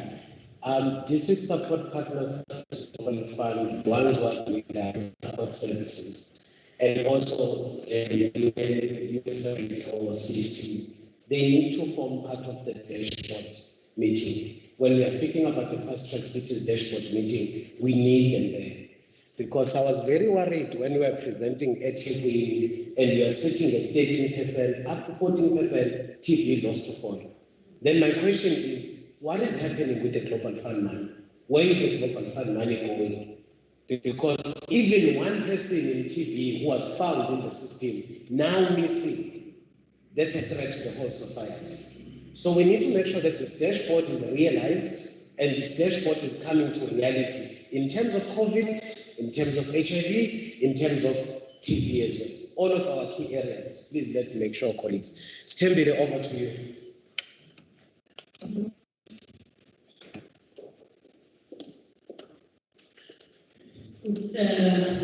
Sorry, colleagues.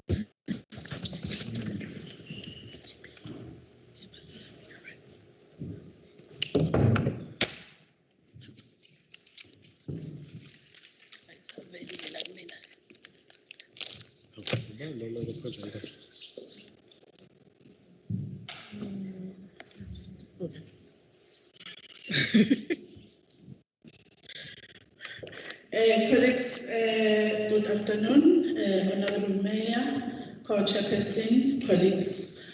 We are looking at reviving the behavior change campaigns, colleagues. So we are saying if we are to meet our Vision 2030, which says 0 new HIV infections, 0 discrimination, and 0 AIDS.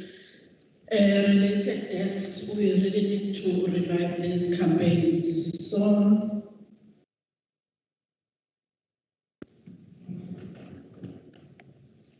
okay, colleagues, I think you all know this slide which says, according to the Temesa model, we are above 2 million. We have above 2 million people who are living with HIV. That was in 2019.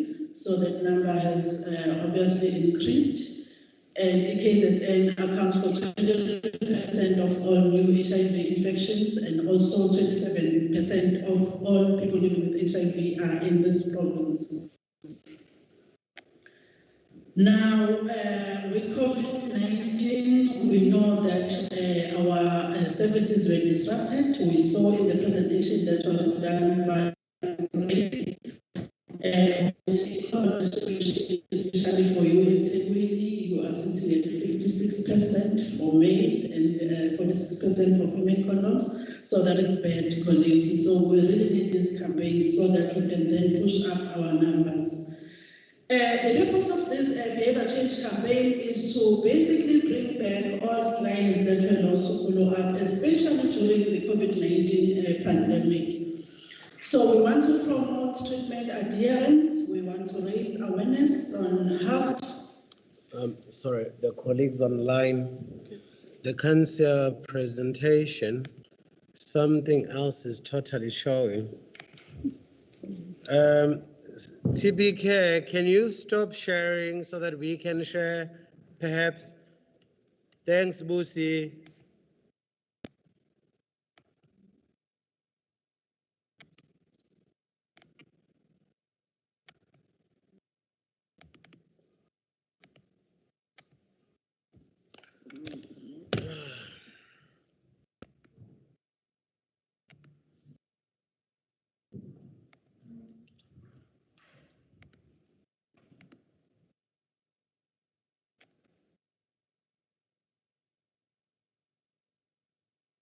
Can you see it now? You can see us now, okay. But I wonder why it's not on slideshow here. Resume slideshow. There we go. Okay. Apologies, colleagues online. So we're looking at the objectives of the behavior change campaigns. We are also saying we want to promote screening and testing for HIV, TB, and STIs. And also to promote the wellness campaigns. We all talking, checking below, we also talking TB slogan, which says slogan is ticking. Let's end TB now. And also we want to look at mitigating stigma and discrimination.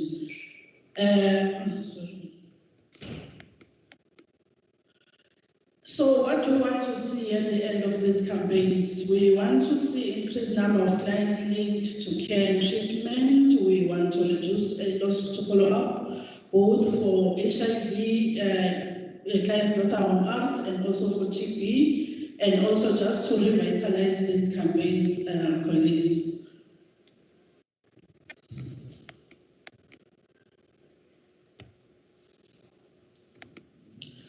So, what approach are we using? So, our approach consists of 4 components. We'll look at the mass media communication. In this one, we're looking at mass media and also the digital media platforms where we will communicate key messages related to the campaigns. We are working with the communications department in the Office of the Premier and also with Department of Health. So they are currently busy with those messages. And also, we want to leverage on existing campaigns and interventions. So we are not reinventing the wheel. We are saying 2021 is designated as the year of Channel Smart again, promoting human rights in the age of COVID-19. So that is where we will be focusing on human rights, issues of human rights and stigma for people living with HIV, for LGBTQIA community, and also including other key populations. We are also looking at integrated comprehensive health and wellness services. Here we are saying, let us take the model, Operation Sukumasake, let us all go there, bringing health services, also bringing other services so that people can get a full and comprehensive interventions. We're also looking at innovative ways of implementing combination prevention interventions, especially focusing on young people and also on men. And then we want to also upscale distribution of HIV self-screening kits and see how does that then improve. It will be a two-pronged approach, colleagues. We will have build-up events and also we will have the main event. The main event will be will be the political champion for the district. So then we will have the build-up events. So what we are saying with the build-up events, I saw in your presentation, Sis Grace, like for instance, you said we are targeting hotspots for mass condom distribution. So we will take those campaigns as the build-up events towards this one, towards the main event, and then we will use those. We don't want to come up with something new. Let us use the campaigns that are already existing so that we don't come up with, we have many events that are out of the ones that we already planned. And then with the behavior change activities, we are looking at dialogues. I'm tempted to say, I know you can't stop, but this really needs the attention of the man. Yes, okay. This presentation. Okay. So now in fact you can continue because I need you to note the key important milestones as political leadership because we need decision making. Okay. Okay, thank you, Co-Chair. You can continue in the room, so I'll brief you. Okay. So I think the most important one was that our approach is two-pronged for the behavior change campaigns. So we are looking at build-up events and also the main event that will be led by the political champion for the districts. And then these are the activities that we are looking at. We will have dialogues. Like for instance, we had the People Living with HIV Summit 2 weeks ago where there was an issue of intergenerational dialogues that are needed for people living with HIV that are young to say they need their parents to be there so that they can discuss these issues of HIV because sometimes it seems like they are HIV positive because of bad behavior and whatnot. So their parents understand, so they wanted dialogues like that. We will also have marches and gatherings in areas with challenges. So once we use focus for impact, for instance, we know ETB, Equanalaku, so those are the areas that we will be targeting with the marches, especially with the Men's Month coming. I'm not sure of their thing for this year, but whatever they do, we need also to step in on that to say we are also part of this, of those. And then we will visit the treatment distribution sites as almost CCFDD, adherence labs, and where there are support groups. We just want to see how they're working because there have been some challenges that have been raised regarding the CCMDD program. So we just want to take on those and see what are the challenges. We will also visit some health facilities. There is a challenge of attitudes of staff and stuff like that. So we want to look at those and deal with those issues where possible. We also want to remove war rooms where they are not functional. Operations war rooms, including the revitalization of the works. And also we will visit some NGOs and CPOs that are working on HIV and other key populations and see what exactly are they doing, where is their stats, and are they integrated with other things that are happening. So I've mentioned the gatherings and dialogues, the marches, site visits, and service provision. So what is the role of political champions? The political champions will then address the community members on the main event, during the main event, and then we are saying all political champions will lead the outreach events or activities to identify organizations or facilities. So Sihaba Numeya, Siaga Clinic A, wayesizofika sibone ukuthi what are the challenges ey'khona around the community and in the clinic. And then this engagement with people living with HIV, we just want to understand their experiences in respect to access to treatment in the clinics. And then we'll also look at with a view of addressing barriers to access. So I saw something that was presented by Uchalon Fast Track Cities, where they are saying they will have this quality of care survey. So I think we can start here and then build on that. So these are the campaign proposed schedule for Ethekwini. We are looking at October.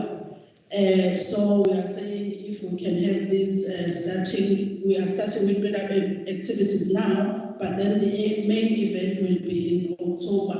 So we need to involve the office of the political champion, MEC champion for the district, and also whoever else needs to be part of these planning meetings for the main event.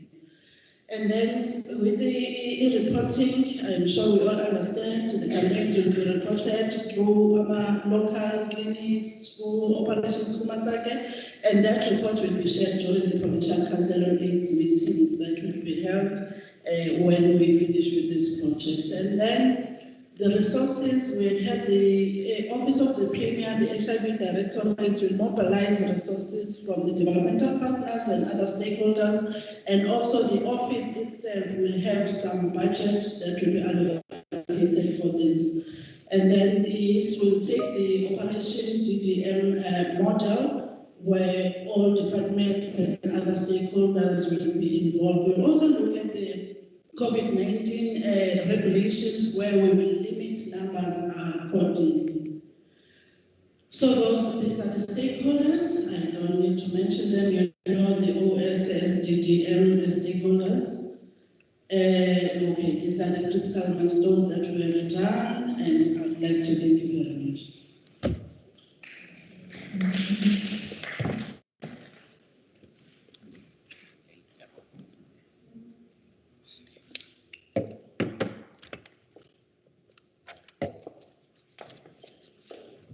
Siyabonga kakhulu. Kube ne-technical glitch ku-TB care. I don't know if they still want to, maybe 1 or 2 slides, Busi, because I really don't have the luxury of time. It is actually the mayor's time now. So can I ask you to quickly share maybe just 1 or 2 slides, and then we're gonna move into closure. Busi, are you there? Busi Siwe Zulu? Yes.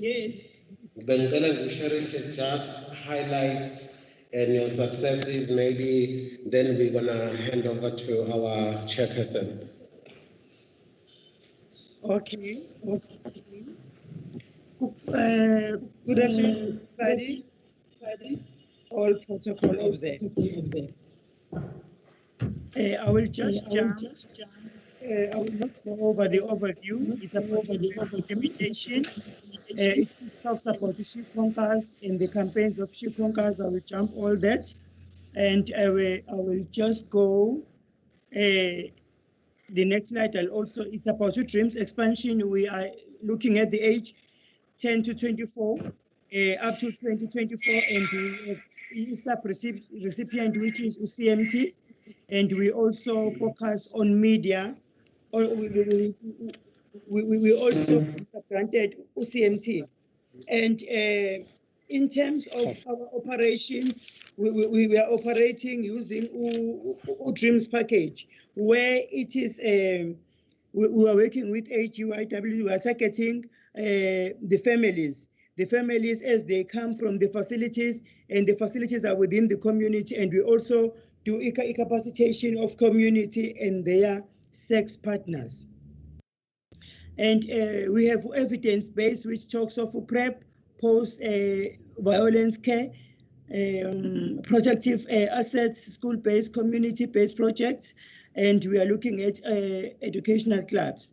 For our implementation, we make sure that we maximize the impact of funding.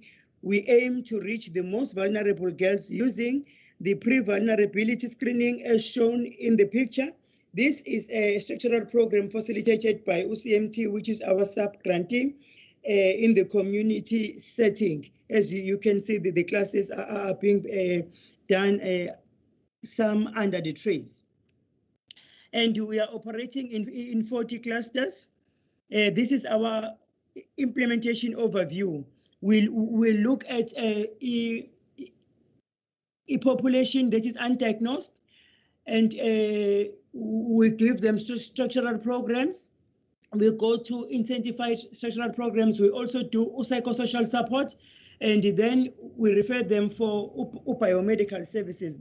That's how our services are being done. And this is how we layer our services with the partners. In the household, we start with the household, which is in the ward.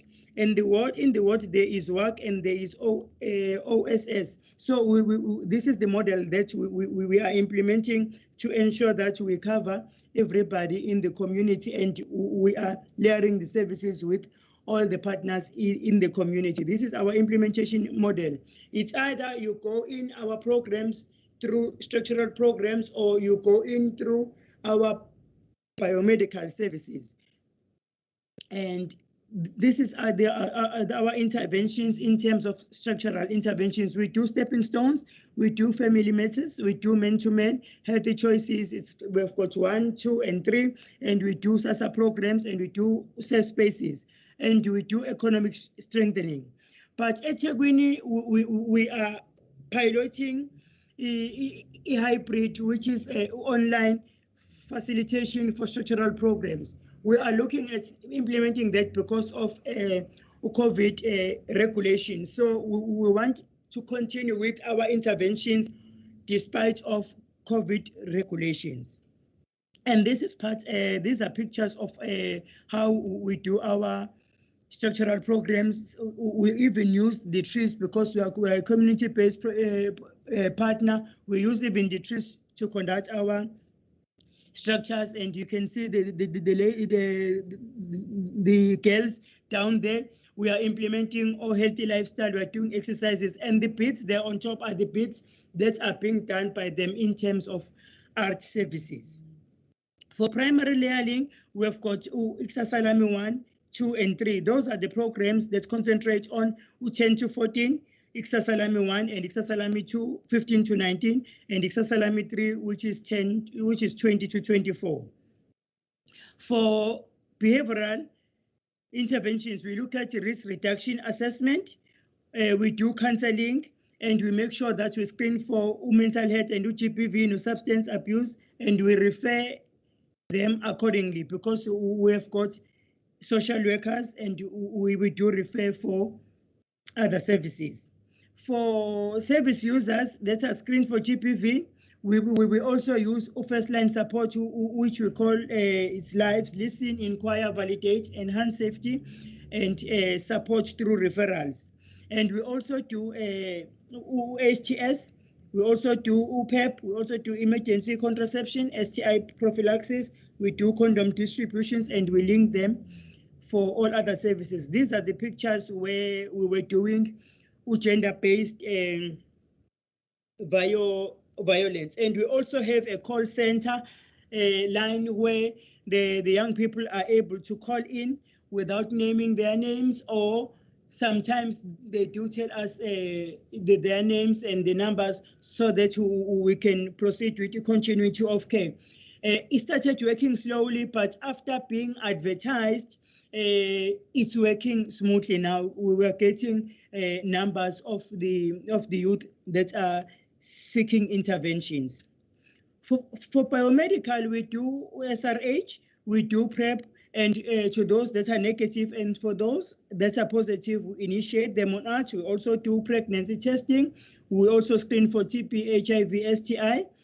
We link them to care. We give STI treatment, and we do condom distribution, and we also encourage VMMC referrals, and we do also the full package of GBV, of which we are linking them to care. This is the picture where we were doing our biomedical services, were on the dreams initiation. There we have our truck where we are doing our services, and below we have a picture of our social worker who was attending to the young ones, giving them information on gender-based violence. And or the bigger picture on the right-hand side, we have his worship and his office, and also the TPK staff. They were briefing the mayor on the services that we are rendering. And thanks for the support, the impact that we are seeing in terms of gender-based call center. I think it's because of the information that was given on that day, and we just saw an impact. Even in terms of PrEP initiations, we saw an impact since that day. And that is our progress in terms of we are at 127% in terms of OPP PrEP interventions, and PrEP new we're at 92. PrEP care we are at 34, and we have gender based, which is at 122%, and linkage which it's at 95%. With PrEP care, we have identified the issues around it. I'll talk to that on the next slide. This is the comparison of THC contribution against UDOH targets. Our contribution is at about 53%, and UDOH has got a target of 15,000. With COP targets, we have 13,032, whereas we have done 8,024. This is the challenges that we have identified in terms of PrEP care. We've divided into client systems, but I will just give a summary. It's about side effects. Some are deciding to not to take treatment because of side effects, and some is because of peer pressure. And we've got a problem of challenges with case management and active linkage to care. We have got issues around the community, cultural beliefs, and lack of community engagement, and inadequate advocacy of our awareness programs. And in terms of our mitigation strategies, we have established weekly QI sessions where we meet with all the teams, and we have reinforced case management, and we have fast-tracked the MFP provision, which is of families matters. We have orientated staff on service provision and made to have a maximum impact, and we have arranged awareness campaigns at community level. The problem will be about COVID restrictions now, and we have now intensified economic strengthening. We have got essential supply chain management skills pilot that has been piloted here at eThekwini. We're having a target of 25 participants. We had only 22 that completed the course. It talks of ACM. It has got 4 modules. We have 22 beneficiaries which will be placed for internship because they have finished the course and they have been certified. And this is how they were selected. They have been beneficiaries of our structural programs. And we have got UTRIBE, which is a THC disability program. This program is focusing on intellectual and learning disability. It's targeting at African males, which is 18 to 25 years. The program have started at Umlazi on the 18th of July. The participants were identified together with the Department of Provincial DOH, where they identify a local organization, which is Ivela Njabulo organization, that has considered a database for those learners that have got intellectual disabilities. So, and what also happened is about UTRIBE's occupational therapists that screened them to identify if they were the correct candidates. And the candidates will undergo a 1-year learnership program, and they will be receiving monthly stipend to assist with traveling costs. The program is divided into 2. There is part which is job working experience, and the other part will be the theory part. And we are providing technical support to 12 facilities in eThekwini for AYFS. I won't go much on these slides, and these are the pictures. What we are currently doing, that is a picture for at Chesterville, the facility. We've given them some facilities. We assisted them with the finishers, and we also assisted them with the staff that is currently working there. And we have provided finishers to some supported facilities, and we have provided them with Wi-Fi routers to those 12 AYFS facilities so that it can assist the adolescent girls to be able to connect to Wi-Fi for UPWise. We have had a AYHP workshop, and these are the recommendations. We need to revitalize a youth prevention program. We need to ensure that post-violence care services are there, including adolescent boys and young men. And we also need to review AYFS manual supported by partners. We'll be also looking at the youth zones that are there, that they are active and they have got a positive impact, and also looking at orientation to those that were not orientated, and to do validation process using a checklist that has also been done in those selected 12 facilities. And also we are looking at UGBV response project that we will need to support.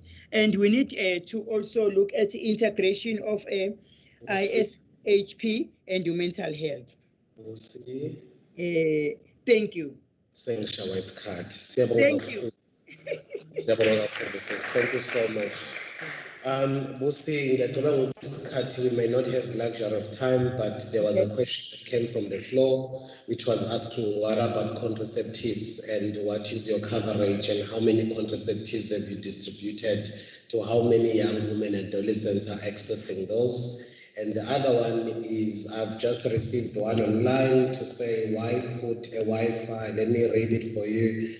Have we ever considered putting and taking services where Wi-Fi hotspots are in the community instead of putting Wi-Fi in the clinic? So those are the things we can answer, and on the side we'll see. And also I'd like to invite you to the technical working group of the DAC, because you carry the large component of the civil society burden of the work that speak directly to youth sector, the work that speak directly to women's sector, the work that is speaking directly to people living with HIV. So please don't work in isolation, see corner, we can assist. Thank you so much, colleagues. With that being said, I'm now going to hand over to our chairperson, Honorable Mayor. And he's been very down today, and I wanted to find out, are you okay? Is there anything I can do to make you happy? But anyway, maybe I can make you happy by really saying, Mayor, thank you so much for the continued support that you've shown to the District 8 Council. You are one man that does not like to be praised, but we want to praise the effort of the car that was contributed to the youth sector, which is a 15-seater. Most of the time, we always say our politicians are not doing anything. So I think it's also time when our politicians are doing something to also be able to say thank you for the contribution. It does not go unnoticed. Over to you, Mayor. Thank you very much, Chair. Our question, in terms of man, our current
Mayor is muted. Oh, okay. Thank you. All right. I'm sure Cindy is around. I'm sorry, but so we celebrate his life as one of the greatest revolutionary icons of our African continent.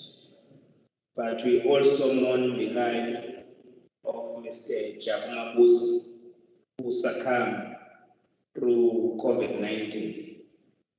So we wish to put Mabuza family as well in our prayers. If Chair will allow that we observe a moment of silence towards our closure to pay a respect and tribute to these leaders.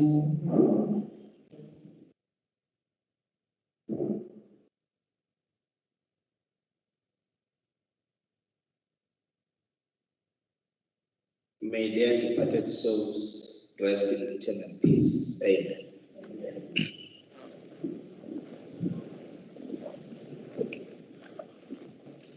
We were praying that Dr. Kenneth Kaunda will be able to reach 100 years of life.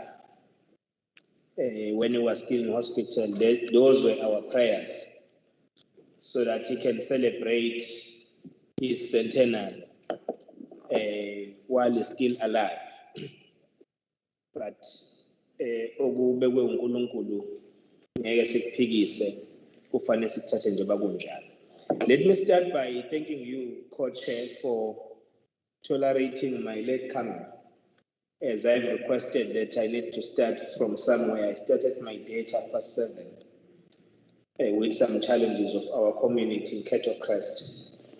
I then went to Umnini, Lanas Konugutiniti Semkaba.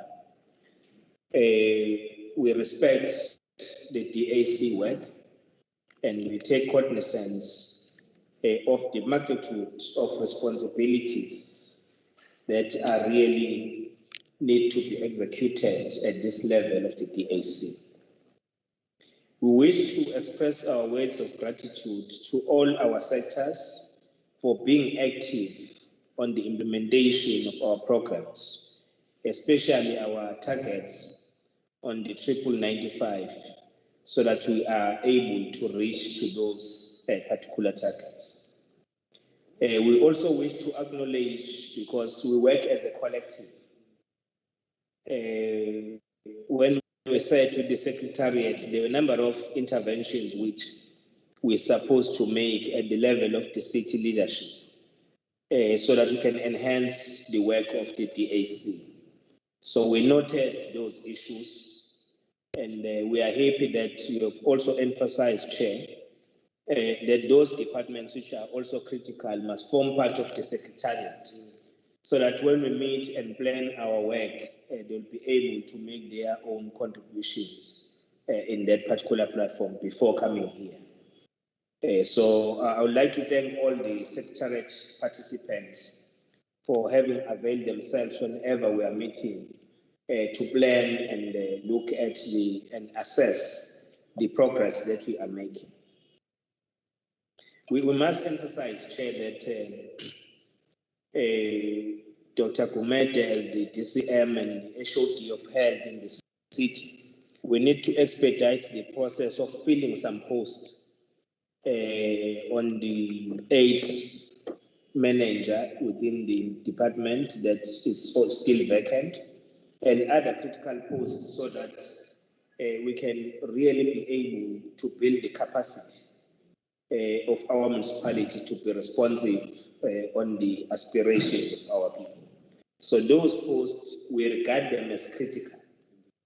So we think that as much as we don't have money to fill all vacancies, but these are kind of vacancies that are urgently really required to be filled in the municipality. So let's look at that, Dr. Kumet and HOD. As you know me, that I don't want to talk about things that are not going to happen. I want to talk about things that must happen. So let's try and work on that, sit with the city manager and the CFO so that we can unlock these positions. The other element which is very critical in our work is the coordination of stakeholders through our Ward 8 Council. Because each and every clinic committee that is around the ward must fully participate in the Ward 8 councils, because they are not the standing alone committees, so they need to form part of all of us in addressing matters that are confronting our people. So we need to emphasize on that, and it should be made compulsory that you can't have a clinic committee which is not represented in the Ward 8 Council. We also we know that our faces always change. You see this mayor today, tomorrow, after October, you see another mayor. You see this councillor today, after October, you see another councillor. But you, at an official level, you need to sustain this program so that they do not 100% depend on the face that is put as a champion. So we need to do that. We need to do that. When I presented the budget speech of eThekwini municipality, I said to my drafting team, I said, look, I want to put something different here. From what we have said in the previous budget, we said we have 10-point plans. But I said, I know sometimes when things are happening, there will be a new principal who will come and leave all the other programs and all of that. So the best thing is to say, these are mayoral 10 plans, so that whoever becomes the mayor will then be responsible to deal with these kind of interventions that you want to make. So it's very important that, but it's informed by things which you cannot explain, because when I take over from former Mayor Kombedzandile Gumede, there's no need for me to remove all programs that she has been running. I need to build from that solid foundation and continue from where she left. So you can't start afresh as if there's a new political party coming in the office. You know, when they are different political parties. So definitely I'll change when I found the mayor of the DA. I'll have to change everything, because our policies are not the same. Our policies are not the same. So even if the DA takes over, but which is not going to happen. So they also need to change, because our policies and manifestos are different. So, but if still remain in one organization, there's no need. You continue from where the others left. You take the debating, you move, then you leave others with the very same responsibility. So I think those are the issues that we'll have to work on. The young people and the programs we are putting in place, teenagers in particular, we need to fast track our interventions. I understand, I take cognizance of the work that is being done, but the volume of work, we still need to do more and push and try to push so that we reach out to many young people. Tomorrow I'll be having a session with young boys in their camp in Jongo. That's where we'll be at Jongo and Dam. We'll be going there tomorrow to meet with them. They're having their camp. I'll visit them when they're about to eat their supper so that they can listen carefully to what I'll be saying. So these are kind of interventions we need to make sure. The other aspect is based on how do we avail resources for our work. I think that's a very critical aspect of interventions that we need to make. We can't expect that the youth sector can run with clear programs, intervene, whilst they are not empowered to reach out to communities. So I've spoken, Malagwan told me that community participation had withdrawn the Kumbi. I then spoke with the head there. I said, who said the Kumbi must move? Because we still need the Kumbi.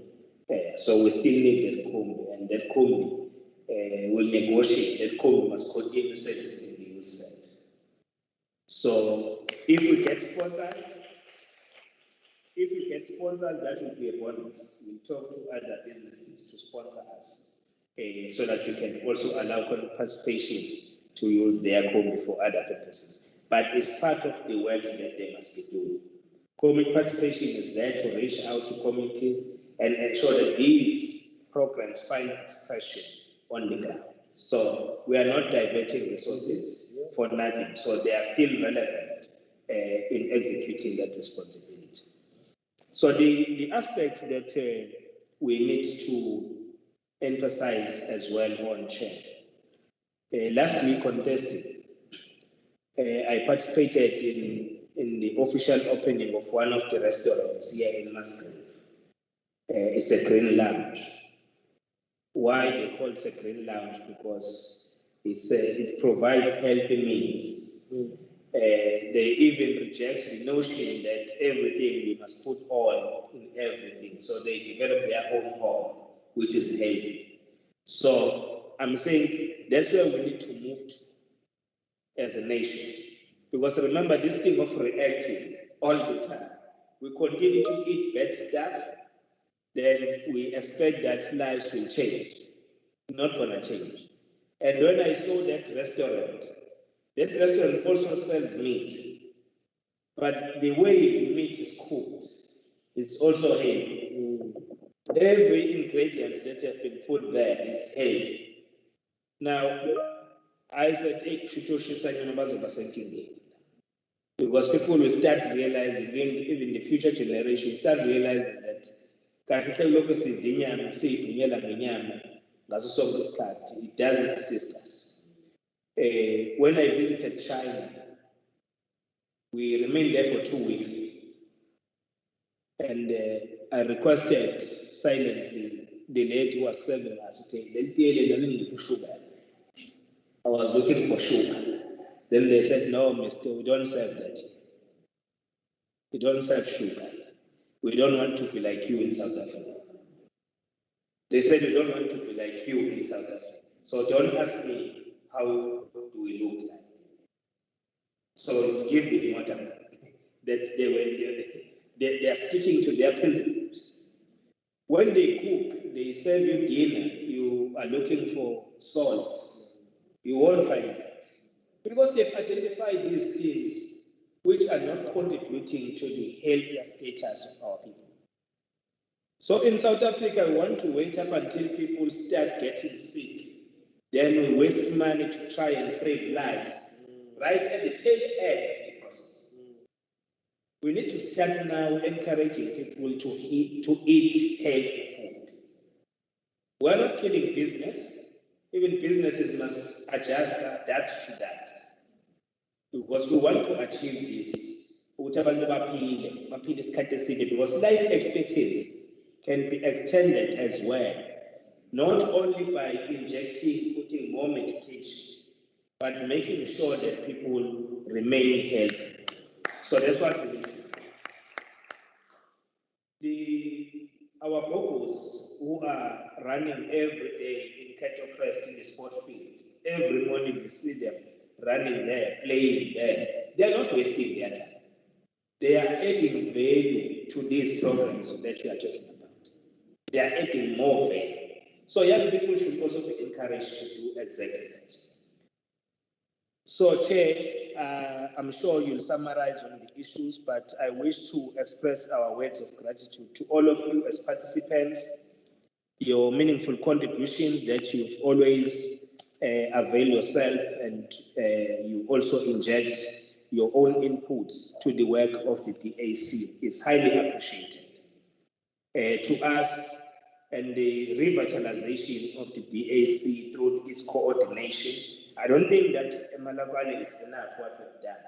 So we need to sit and look at other areas where we must intervene. I'm hoping, because the head of the office is here in this meeting, Mr. Stoll, I'm hoping that you'll be recalled from where you are located down to where Eric Applegreen has been occupying space. So you must be brought in the city hall. I want to feel, when I come to this office, I must feel you, I must touch you. So we need to ensure that we correct that. So, ladies and gentlemen, thank you very much. We wish you everything of the best.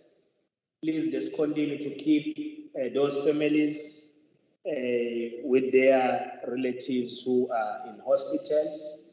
My son still remains in hospital. I'm hoping that through your prayers, he's been making very good progress, he conducted a very sensitive operation. But we are looking forward to see the work of God, because we believe that God will always assist and intervene wherever we call for His Almighty to intervene. Thank you very much.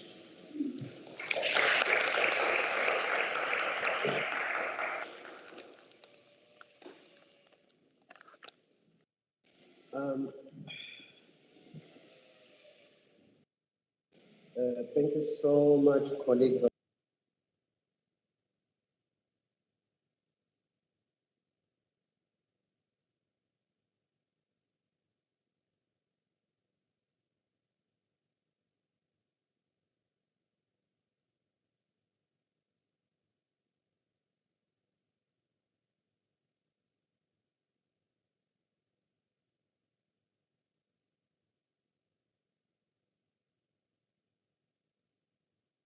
Coach, you're muted.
Tabiseng, you're muted. We can't hear anything.